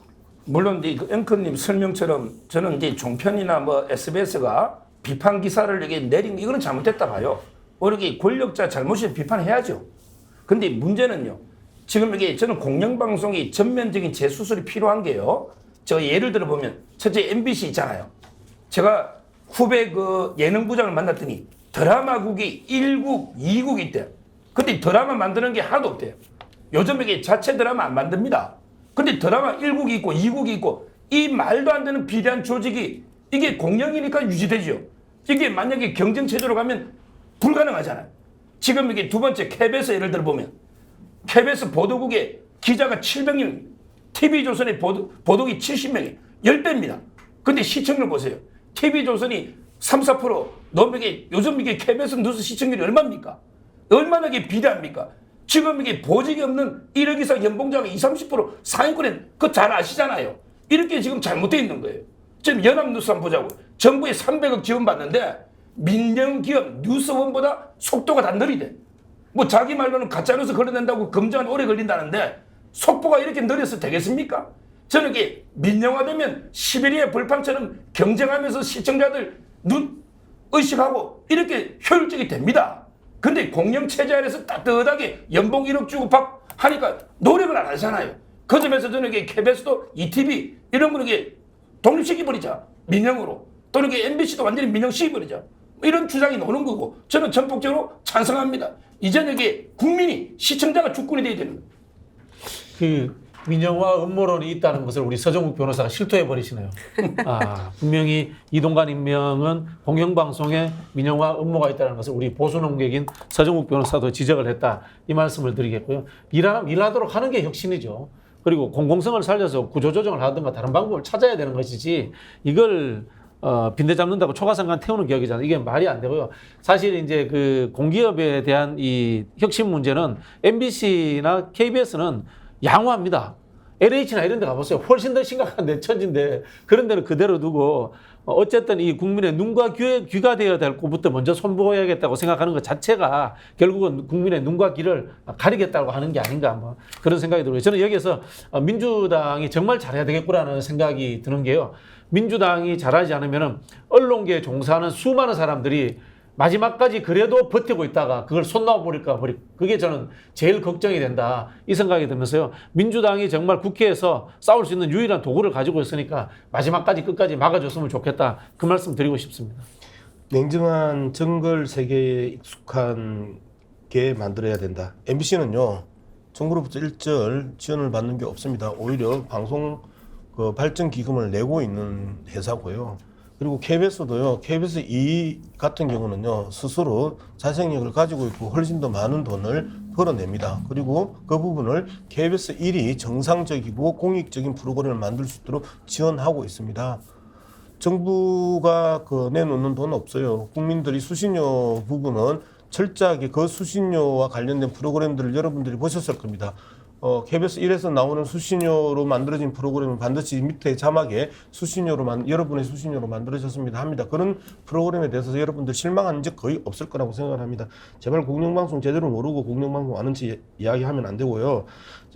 다시 한 번 더 말씀드리는 것처럼 대한민국에서 규모의 경제로 프로그램을 만들어야 되는 영역이 있습니다. 뉴스나 드라마나 이런 부분은 규모의 경제가 아니면 현실적으로 만들기가 어렵거든요. 이러한 부분을 담당하는 게 지상파입니다. 여러분들이 종편을 통해 가지고 드라마 보면요. 어떤 드라마를 보셨습니까? 정말 대하 드라마 보신 적 있습니까? 그런 적 없잖아요. 이것들을 KBS, MBC가 감당하는 부분이고요. 그 다음에 민영과 공영의 차이가 어떻게 나타나는지 방금 앵커께서 말씀하셨었잖아요. 이동 간의 학폭에 대한 문제, 언론 장악에 대한 문제에 대해서 일절 보도하지 않는 게 민영방송들이 했던 것이고, 그리고 공영방송은 할 소리는 최소한 해야 되는 것이고, 이게 공영방송이라는 겁니다. 예. BBC, NHK 좋습니다. 공영방송 얘기하려면 공영방송에 대해서 더 깊은 이해, 노력, 공부해야 한다는 점 말씀드리고, 무엇보다도 자신이 걸어왔던 길, 자신이 살아왔던 길을 한번 되돌아봤으면 합니다. 그런 얘기를 할 만한 자격이 있는지 스스로 한번 돌아봤으면 합니다. 오늘 여기서 일부 순서 마칠 텐데요. 리처드 플렉스 님이 부디 제 댓글 좀 소개해 주세요. 그래서 소개를 좀 해드리겠습니다. 축구장 5개 넓이면 기부 체납으로 학교 공원 다 만들고 아파트 1, 2천 세대 이상 충분히 가능합니다. 아무리 경사 낀 구릉지라도 충분히 짓고도 남습니다. 문제는 관할 관청의 허가입니다. 허가 용도 변경 등을 포함한 허가가 나면 못 지을 땅이 없습니다. 이소영 의원은 바로 그 점을 정확히 지적한 겁니다. 이런 의견 주셨고요. 봄꽃이 핀다님, 국가의 미래보다 민영화를 통한 자기들 카르텔만의 미래와 이익이 중요하겠지요. 그럼 비판 주셨습니다. AKNT님, 공영방송이 아니고 국영방송 중국 신화통신처럼. 예, 오늘 또 슈퍼챗으로 스픽스 성원해 주신 분들도 많이 계신데 감사드립니다. 그리고 우리 스픽스몰 그랜드 오픈했습니다. 지금 초특가 이벤트도 하고 있고요. 스픽스몰에 들어오면 여러 가지 상품들이 많이 있습니다. 우리 스픽스 도와주는 방법이기도 하니까요. 스픽스몰에 회원 가입하셔가지고 스픽스몰에서 좋은 상품들 많이 구입해 주시기 바랍니다. 오늘 여기서 마치죠. 양문석 박사님, 김유정 의원님, 민주진영 박진영, 서정옥 변호사님 네 분 수고하셨습니다. 수고하셨습니다. 네, 전하는 말씀 듣고요. 오호라 경제 이어가겠습니다. 활력 넘치는 도시 베트남 경제 수도 호치민으로 스픽스 가족 여러분을 초대합니다. 천혜의 자연을 즐기며 급속하게 성장하는 베트남을 경험합니다. 철저한 검증을 거쳐 잘 먹고 잘 쉬며 재미있는 경제문화 공부를 곁들입니다. 제가 함께하겠습니다. 평생 기억할 호치민 여행 투어 스픽스 세구미 투어 니타 트래블 베트남.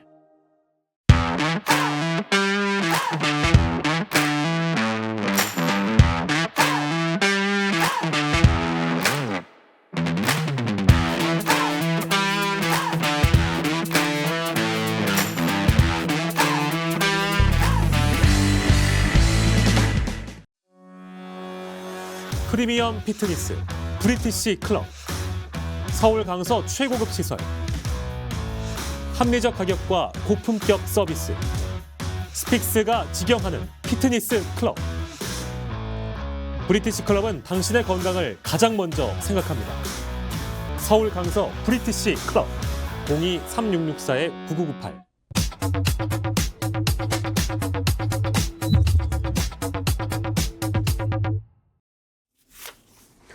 네, 오호라 경제 시작하겠습니다. 윤경호 퓨처미디어 연구소장 나와 있습니다. 어서 오십시오. 안녕하세요. 반갑습니다. 네. 오늘 순살 아파트. 요즘에 뭐 순살 치킨 그런 얘기 나오는데 순살 아파트라고 그래서 뭔 얘기인가 했더니 이제 철근이 빠졌다는 얘기죠. 지난번에 인천 검단 아파트 때 예. GS건설이 지었잖아요. GS건설 브랜드가 자이잖아요.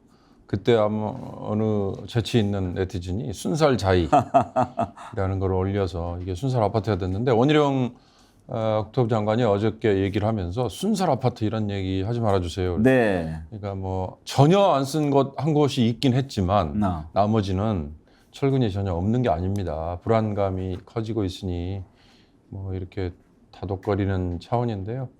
이거 오늘 이 내용 한번 짚어볼 텐데 근데 지금 철근이 안 들어갔다라고 하는 게 아파트가 아니고 네. 지하 주차장 얘기죠. 그렇습니다. 왜 근데 지금 쭉 이렇게 들여다 보니까 철근을 집어 넣도록 돼 있는데 철근을 안 넣었다면 그건 이제 부실공사고 또 문제가 되지만 아예 설계부터 철근을 안 넣고 만들도록 그렇게 설계를 한 게 있다고 그러던데요.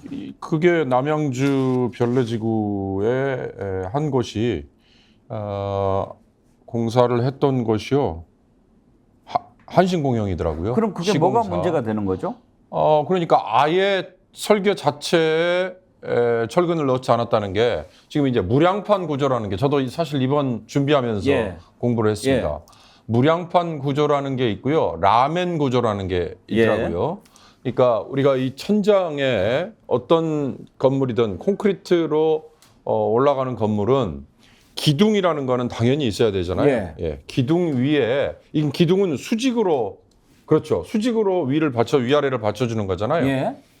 수평으로 위아래를 천장을 연결해주고 이 받침새 역할을 해주는 걸 보라고 건축에서는 보라고 한답니다. 저게 영어로는 빔이에요.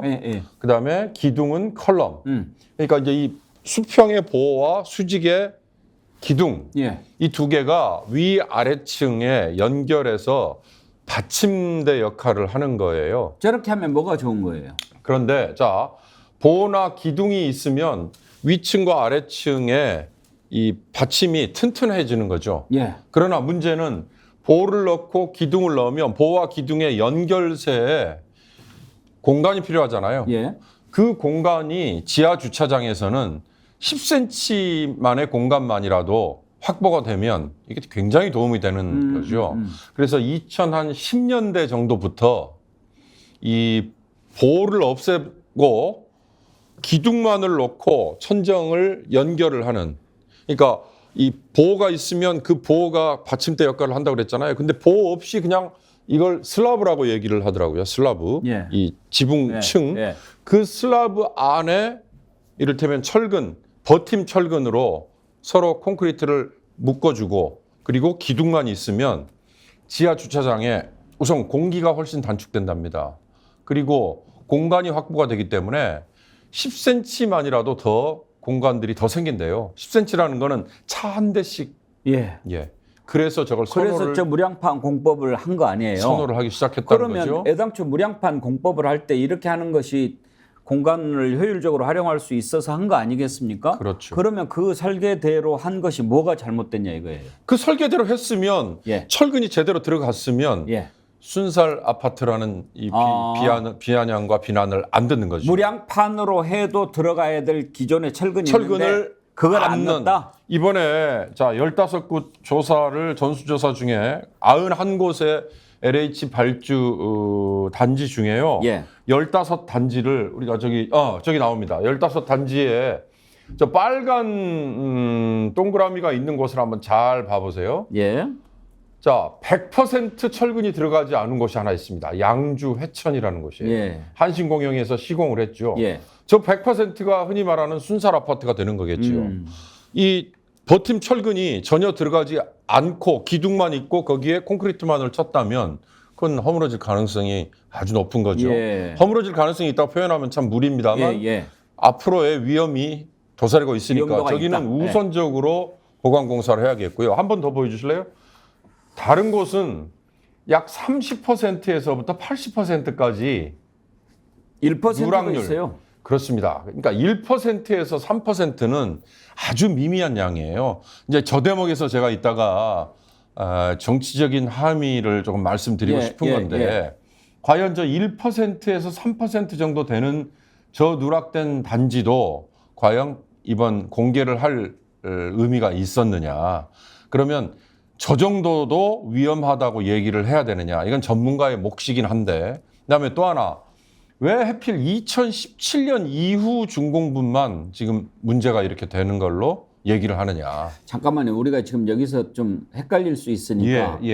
철근 포함률이 아니고 누락률이에요. 그러니까 숫자가 적을수록 철근이 많이 들어갔다는 겁니다. 그렇습니다. 그러니까 1%대에 있는 아파트들, 양우종합건설, 에이스건설, 대보건설은 철근을 많이 넣은 거예요. 근데 지금 저 숫자만 놓고 보면 얼른 보기에는 저 건설회사들이 철근을 안 넣은 것처럼 보이니까 철근 누락률이라는 것을 좀 설명을 드립니다. 큰 빨간색 큰 동그라미인 곳일수록 철근이 지금 덜 들어갔다.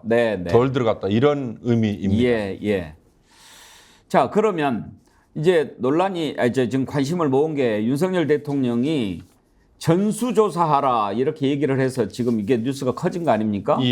근데 아파트 지하 주차장 부실 공사를 전수조사하는 게 가능합니까? 글쎄 이제 어느 시점에 준공된 이후 준공된 아파트를 할 거냐. 아니 뭐 멀쩡하게 지금 20년 30년 된 아파트를 저런 조사를 하는 건 의미가 없고요. 지금 문제가 되고 있는 무량판 구조, 무량판 방식을 채택한 아파트여야 되겠죠. 다른 곳은 아까 말씀드렸지만 기둥이나 보호로 받침대 역할을 하는 곳은 아니면 뭐 아예 쇠로 철골 구조로 기둥이 돼 있는 아파트도 있지 않습니까? 주상복합 같은 경우는 그런 건축 방식이 있으니까요. 자, 제가 들어오기 전에 뉴스를 체크했더니 민간 아파트도 지금 문제가 되고 있는 건 LH나 SH 같은 공공이 발주한 아파트잖아요. 우선 LH 발주는 91곳의 대상을 조사했더니 15곳에서 이렇게 문제가 있다라고 지금 공개를 했고요. SH도 한 21군데 정도가 대상인데 그중에 9곳을 전수조사했는데 SH는 이렇게 문제가 된 곳은 아직 없다고 발표를 했습니다. 문제. 민간 아파트인데 그러면 민간 아파트는 이 무량식 공법을 2010년대 초반부터 이미 채택을 했답니다. 그러면 민간 아파트에서는 대상을 모아보니까 한 290여 곳이 대상이에요. 이 중에 188곳은 이미 입주를 했답니다. 나머지 한 90몇 곳은 공사 중이거나 입주 예정인데 여기서는요. 지금 원희룡 장관과 이한준 LH 사장이 어저께 대책을 발표하고 고개를 숙이면서 사과를 했을 때 주차장 위에 주거시설은 이 공법을 쓰지 않았기 때문에 걱정하시지 않으셔도 됩니다라고 얘기를 했거든요. 이제 그런 점이 어느 정도는 불안감을 좀 덜었죠. 그러나 지금 비공식적으로 아직 발표가 나오지 않았습니다만 제가 들어오기 전에 체크한 뉴스에서는 이 193곳의 민간 아파트라고 아까 말씀드렸잖아요. 이 중에 4% 정도가 이미 입주를 했다는데 이 중에 전수조사를 해보니까 3군데 중에 한 곳에서 주거동에도 이 무량식 공법을 썼다. 그렇다면 이게 불안감이 굉장히 커질 가능성이 있어요. 그럼 그 결과가 언제 나오냐? 앞으로 한 3개월 정도는 시간이 더 소요될 거다. 적어도 이제 그 결과가 나올 때까지는 국민들은 약간 좀 불안할 텐데 그렇습니다. 특히 국민들이 놀란 것은 그러니까 민간 기업에서 지은 것뿐만 아니라 LH 공기업에서 지은 아파트는 그래도 좀 정부가 보증할 정도로 믿음이 가야 되는 거 아니냐 하는 건데 LH 아파트에서도 이런 게 많이 나왔기 때문에 더 놀란 것 아니겠습니까? 그렇습니다. LH 사장이 그 부분에 대해서 LH도 책임이 있다 이런 얘기를 했던데 한번 들어보시죠. 이번에 이제 이 건에 대해서 저희들도 내부적으로 많이 논의를 했는데 이것은 단순히 시공사의 문제, 설계사의 문제, 감리사의 문제로만은 저는 보고 있지 않습니다. 이 감독기관인 발주청인 LH 경우에도 전반적인 그 과정을 전부 통제하지 못한 부분에 대해서 책임이 있고, 또 설계사의 경우에도 이 무량판이라는 구조에 대해서 모든 설계사가 100% 그 완벽하니 설계했다고 볼 수 없는 그 부분도 있고, 또 현장의 경우에는 감리사들이 있는데 아시다시피 감리사는 현역에서 은퇴하신 분들이 굉장히 많으시거든요. 이분들이 새로운 공법에 대한 이해도나 이런 부분도 좀 부족했을 수 있고, 시공사 소속으로 해서 일을 하기 때문에 그 소위 말해서 애사심이나 전문성인 측면에서 충분한 그 전문성을 확보했다고 보기가 어렵기 때문에 저는 어느 한 곳의 문제가 아니라 건설하는 이 전체 시스템상의 구조상의 문제가 있다. 저는 그렇게 보고 있습니다. 지금 저 이한준 사장이 LH 사장이죠. 그렇습니다. 근데 LH도 책임이 있다라고 하는데 너무 당당하게 당당하죠. 얘기를 하잖아요. 바로 그렇습니다. 바로 그 점인데요. 자, 이게 제가 부임한 이후에 있었던 일이 아닙니다. 우선 이걸 은근히 그런 것 같아요. 은근히 예. 깔고 있는 거고요. 옆에 언제 부임했나요? 이 윤석열 정부 들어서서 그러니까 지금 아마 부임한 지 4, 5개월도 되지 않았습니다. 노무현 정부 말기에 국세청장을 했던 김현준 사장을 LH의 구조개혁을 세게 하라고 노무현 정부에서 보임을 했는데 그전 정부 잘못이다 이런. 그렇습니다. 그래서 제가 아까 왜 하필 2017년 이후에 이 무량식 공법을 쓴 아파트만 문제 삼느냐라는 거에 대해서 전문가들의 의견이 상당히 기다려지는데요. 이미 민간에서는 2010년대 초반부터 이 무량식 공법을 도입을 했다는 거고, LH도 2017년 중공분이라고 하면은 그 이전 정부에서 발주를 했던 것도 포함이 되는 거거든요. 예. 그런데 2017년 이후 대상만 지금 삼은 것에는 뭔가 의도도 있지 않을까라는 게 지금 일각에서 나오는 얘기예요. 이를테면 이거 양평 고속도로 김건희 이를테면 일가의 뭐 이런 공궁함을 이걸로 덮기 위한 거 아니냐라는 이런 식의 음모론도 지금 슬며시 제기가 되고 있는데, 그런 말이 나올 만한데 나올 만약에 만합니다. 그랬다면 그러나 진짜 그랬다가는 정말로 이건 있을 수 없는 천벌을 맞을 일이고요. 말이 안 되죠. 아까 우리 제작진이 한 줄 제목을 정말 너무 잘 지었던데요. 예. 갈수록 커지는 새집 공포증이라는 이거 너무 잘 정말 딱 집어낸 거 아니에요? 예. 지금 LH 분양 아파트도 있고 임대 아파트도 있어요. 그다음에 민간 아파트들도 지금 조사를 한다고 하고 조사를 하고 있잖아요.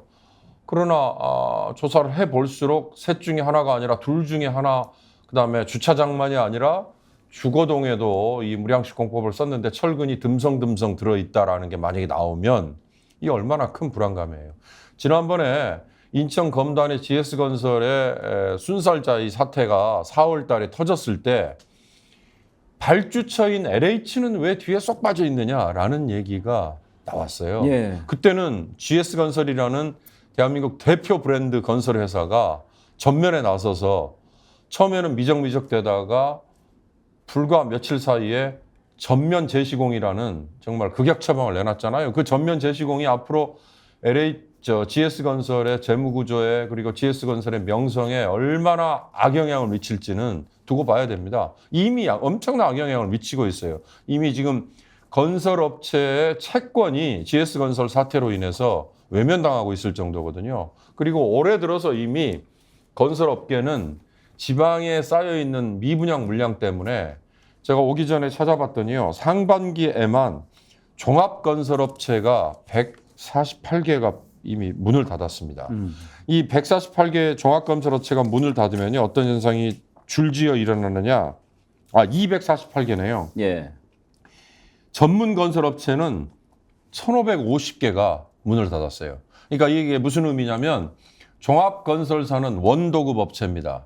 그러니까 이번에 문제가 된 15개 업체 아까 표의 옆에 시공사라는 게 리스트가 쭉 나와 있지 않았습니까?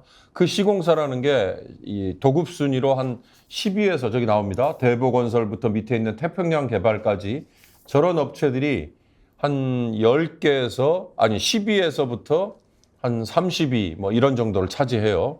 이 업체들 밑에 이들이 또다시 발주를 해서 하도급, 재하도급이 이루어지거든요. 우리 건설계의 구조적인 문제가 바로 거기에 들어있는데 이런 이 순살 아파트라고 비아냥을 듣는 비판을 받는 이런 부실공사가 왜 생기느냐. 저들이 공사를 발주를 받아서 다시 자기들이 발주를 하면서 부실한 중소 영세 업체들에게 또 주는데 예. 그 과정에서 설계, 감리 이게 부실해도 그걸 봐주는 거기에 문제가 생기는 거거든요. 이제 거기서 왜 그런 봐주기가 생기느냐. 아까 윤석열 대통령이 뭐 흥분을 하면서 전수조사를 하라고 얘기했던 거에 원희룡 장관은 또 이권 카르텔이라는 말을 썼어요. 예. 이제 거기에 LH, 그다음에 국토부 또 비슷하게 갑질을 하는 곳이라고 얘기를 듣는 뭐 SH, 거기에 뭐 행복청 이런 데들의 출신들을 모셔다가 그들이 있는 곳에 이 발주가 우선적으로 이루어진다. 이런 것 때문에 서로 봐주기를 하다가 이런 부실 사태가 계속 꼬리에 꼬리를 문다. 이렇게 얘기를 하는 거죠. 요즘 이 정부 사람들 이권 카르텔이라는 표현이 입에 붙었는데 아마 전반적으로 이 문재인 정부 그 자체를 어떤 이권 카르텔이라고 인식하고 있는 게 아닌가. 그런 생각이 들어요. 자꾸 얘기 나오는 거 보면. 그러니까 전 정부에서 일어난 모든 일, 전 정부에서 있었던 일은 다 이런 이권 카르텔이라는 프레임에 넣어놓고 거기에 그냥 어떻게 보면 공격을 하는 아주 좋은 수단으로 지금 삼고 있는 것 같습니다. 윤석열 대통령은 전 정부 사람 아니었어요? 뭐 그건 물론이고요. 아무리 부정을 해도 이권 카르텔의 가장 정점에는 법조입니다. 법조. 검사 출신 전관 예우 이건 판사 출신 전관 예우 이건 정말 따로 떼놓고 얘기를 하면 오늘 밤을 새도 다 못할 정도일 겁니다. 법조 카르텔을 덮을 만한 이권 카르텔 생각나는 게 있습니까? 저는 없다고 봅니다. 법조 카르텔은 단위도 크고요. 지금 벌써 보십시오. 오늘 구속영장 재청구했던데 박영수라는 특수부 출신 검사 아주 대표적으로 이권 카르텔의 정점에 있었던 사람인데요. 그 정점에 박영수 밑에 누가 있었습니까? 윤석열 대통령이 있었습니다. 그걸 손바닥으로 하늘을 가릴 수 없습니다. 박영수 특검 영장 재청구했는데 어떻게 될 것 같습니까? 뭐 이번에는 아마 죄목을 조금 더 추가한 것 같아요. 단순한 그게 수뢰. 청탁금지법 추가거든요. 예. 아까 이제 우리가 그 부분은 시간이 없어서 못 다뤄봤는데 그런 얘기하는 분이 많아요. 이번에도 기각될 거다. 예. 왜 기각되냐? 검찰이 기각되게 청구를 한다는 그렇습니다. 거예요. 허술한 법 적용을 해서 판사들이 보기에 이건 법적으로 구속 요건이 안 된다, 구속할 사유가 안 된다라고 청구를 한 걸로. 잠깐 곁으로 셉니다마는 지금 이권 카르텔 얘기가 나왔으니까 봅시다. 오죽하면 법원에서 지적을 합니다. 이렇게밖에 기소를 못하냐. 그러니까 최은순 씨가 왜 1년밖에 형량을 안 받습니까? 사기로 기소를 안 했으니까 사기 적용이 안 되는 거예요. 법원이 기소하지 않은 부분에 대해서는 재판할 수 없지 않습니까? 그런데 검찰이 그걸 사문서 위조와 행사로만 딱 기소를 하고 사기 부분은 기소를 안 해버리는 거 아닙니까? 곽상도 왜 판결을 그렇게 받습니까? 그 부분에 대해서 검찰이 어떻게 해서든 이 사람은 구속을 시켜야 되라고 기소를 하지 않았으니까 그렇게 재판에서 나온다는 거 아닙니까? 상대적으로 조국은 어떻게 했습니까? 거꾸로 뒤집어서 탈탈 동전 다 나올 때까지 먼지 나올 때까지 터는 거 아닙니까? 이런 식으로 하니까 검찰의 잣대가 과연 공정하냐?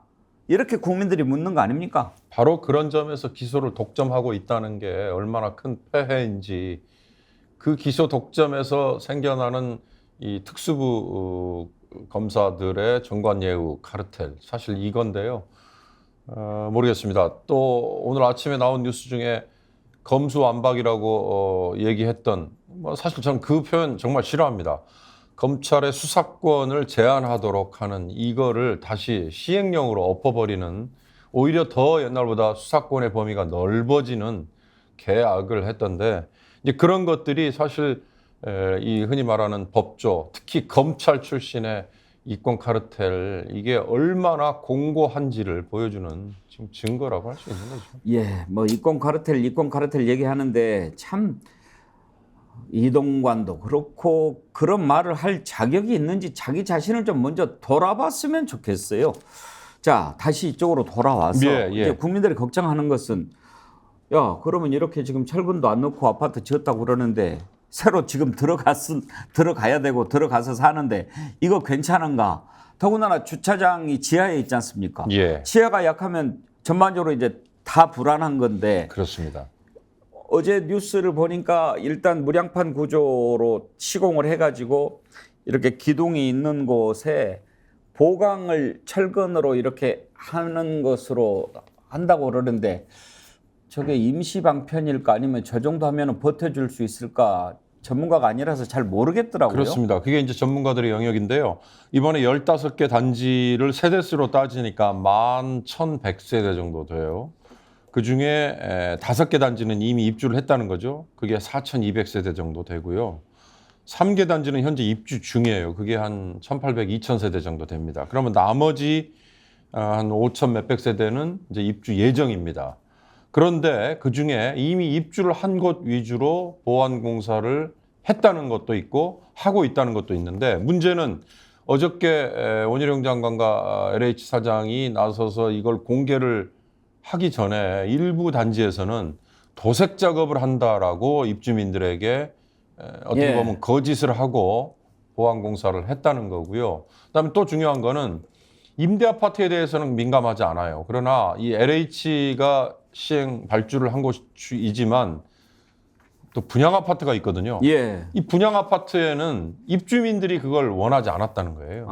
집값 떨어지니까. 집값 떨어지니까. 그래서 이제 아까 처음에 우리가 얘기했습니다만, 민간이 지은 아파트들 293곳 정도 되는 단지라고 그러니까 이거는 세대수로 따지면 뭐 수만 세대가 넘죠. 이곳에서는 설사 이런 문제를 발견을 했다 하더라도 주민들이, 야, 우리 그거 문제가 있다고 발표하지 마라 라고 아마 쌍수를 들고 막을 가능성이 있어요. 이제 그 문제는 그런 점이, 뭐 거기까지는 좋아요. 뭐 아파트 값이 떨어지는 거 걱정되니까. 그러나 문제는 그렇게 덮다가 한 곳이라도 사후에 사고가 생기면 어떡하느냐. 지금 기억하시지 않겠습니까? 벌써 작년에 일어난 일이잖아요. 광주 화정지구의 아이파크 아파트도 이 무량식 공법을 주거동에 결국 이용하다가 부실 설계, 그다음에 부실 공사, 부실 감리, 이게 다 겹쳐가지고 그게 무너졌잖아요.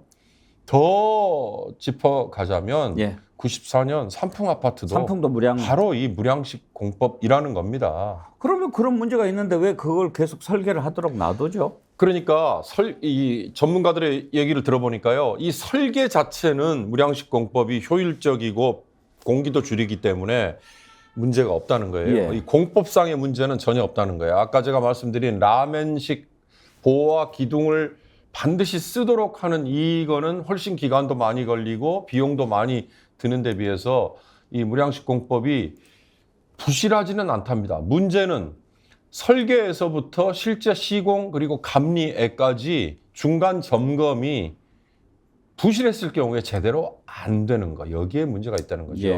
그러니까 그렇게 꼼꼼하게 따져서 하다 보면 우선 돈이 많이 들고, 그다음에 건설업체들이 가장 떠는 거는 공기예요. 공기가 길어지면 그건 돈과 직결되는 거거든요. 그러니까 한마디로 그러면 이 사태에 해법이 뭡니까? 라고 전문가들에게 제가 몇 분에게 여쭸더니 딱 한마디 얘기합니다.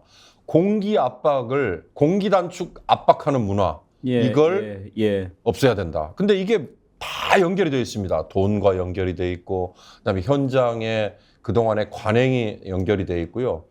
우스갯소리 한마디, 그다음에 우스갯소리지만 아주 심각한 거 한마디만 드릴까요? 요즘에 건설 현장에 가면 막리를 하는, 콘크리트 타설부터 시작해서 막리를 하는 분들 중에 이 베테랑이 없답니다. 힘들고 지금 돈 많이 줘야 되니까 예. 또 업체가 안 써요. 그 대신 그 자리에 누가 차지하는 줄 아세요? 불법 체류하고 있는 외국인들. 그렇죠. 주로 예. 제3국에서 와서 일하고 있는 분들. 근데 이들은 말도 안 통하는 데다가 본인이 뭔가 그쪽에 대한 노하우가 없잖아요. 그런데 설계대로 와서 이 시멘트와 콘크리트 모래 이거 타설 하기 전에 섞임 상태, 강도 이런 거를 볼 때 과거에 베테랑 이 인부들은 이거 안 돼. 이렇게 했다간 큰일 나라는 얘기를 한마디라도 했다는 거예요. 근데 지금은 그런 얘기 한마디도 안 나오는 구조. 이런 것까지도 이런 사고가 발생하는데 지금 한 축을 차지하고 있다. 이런 얘기입니다.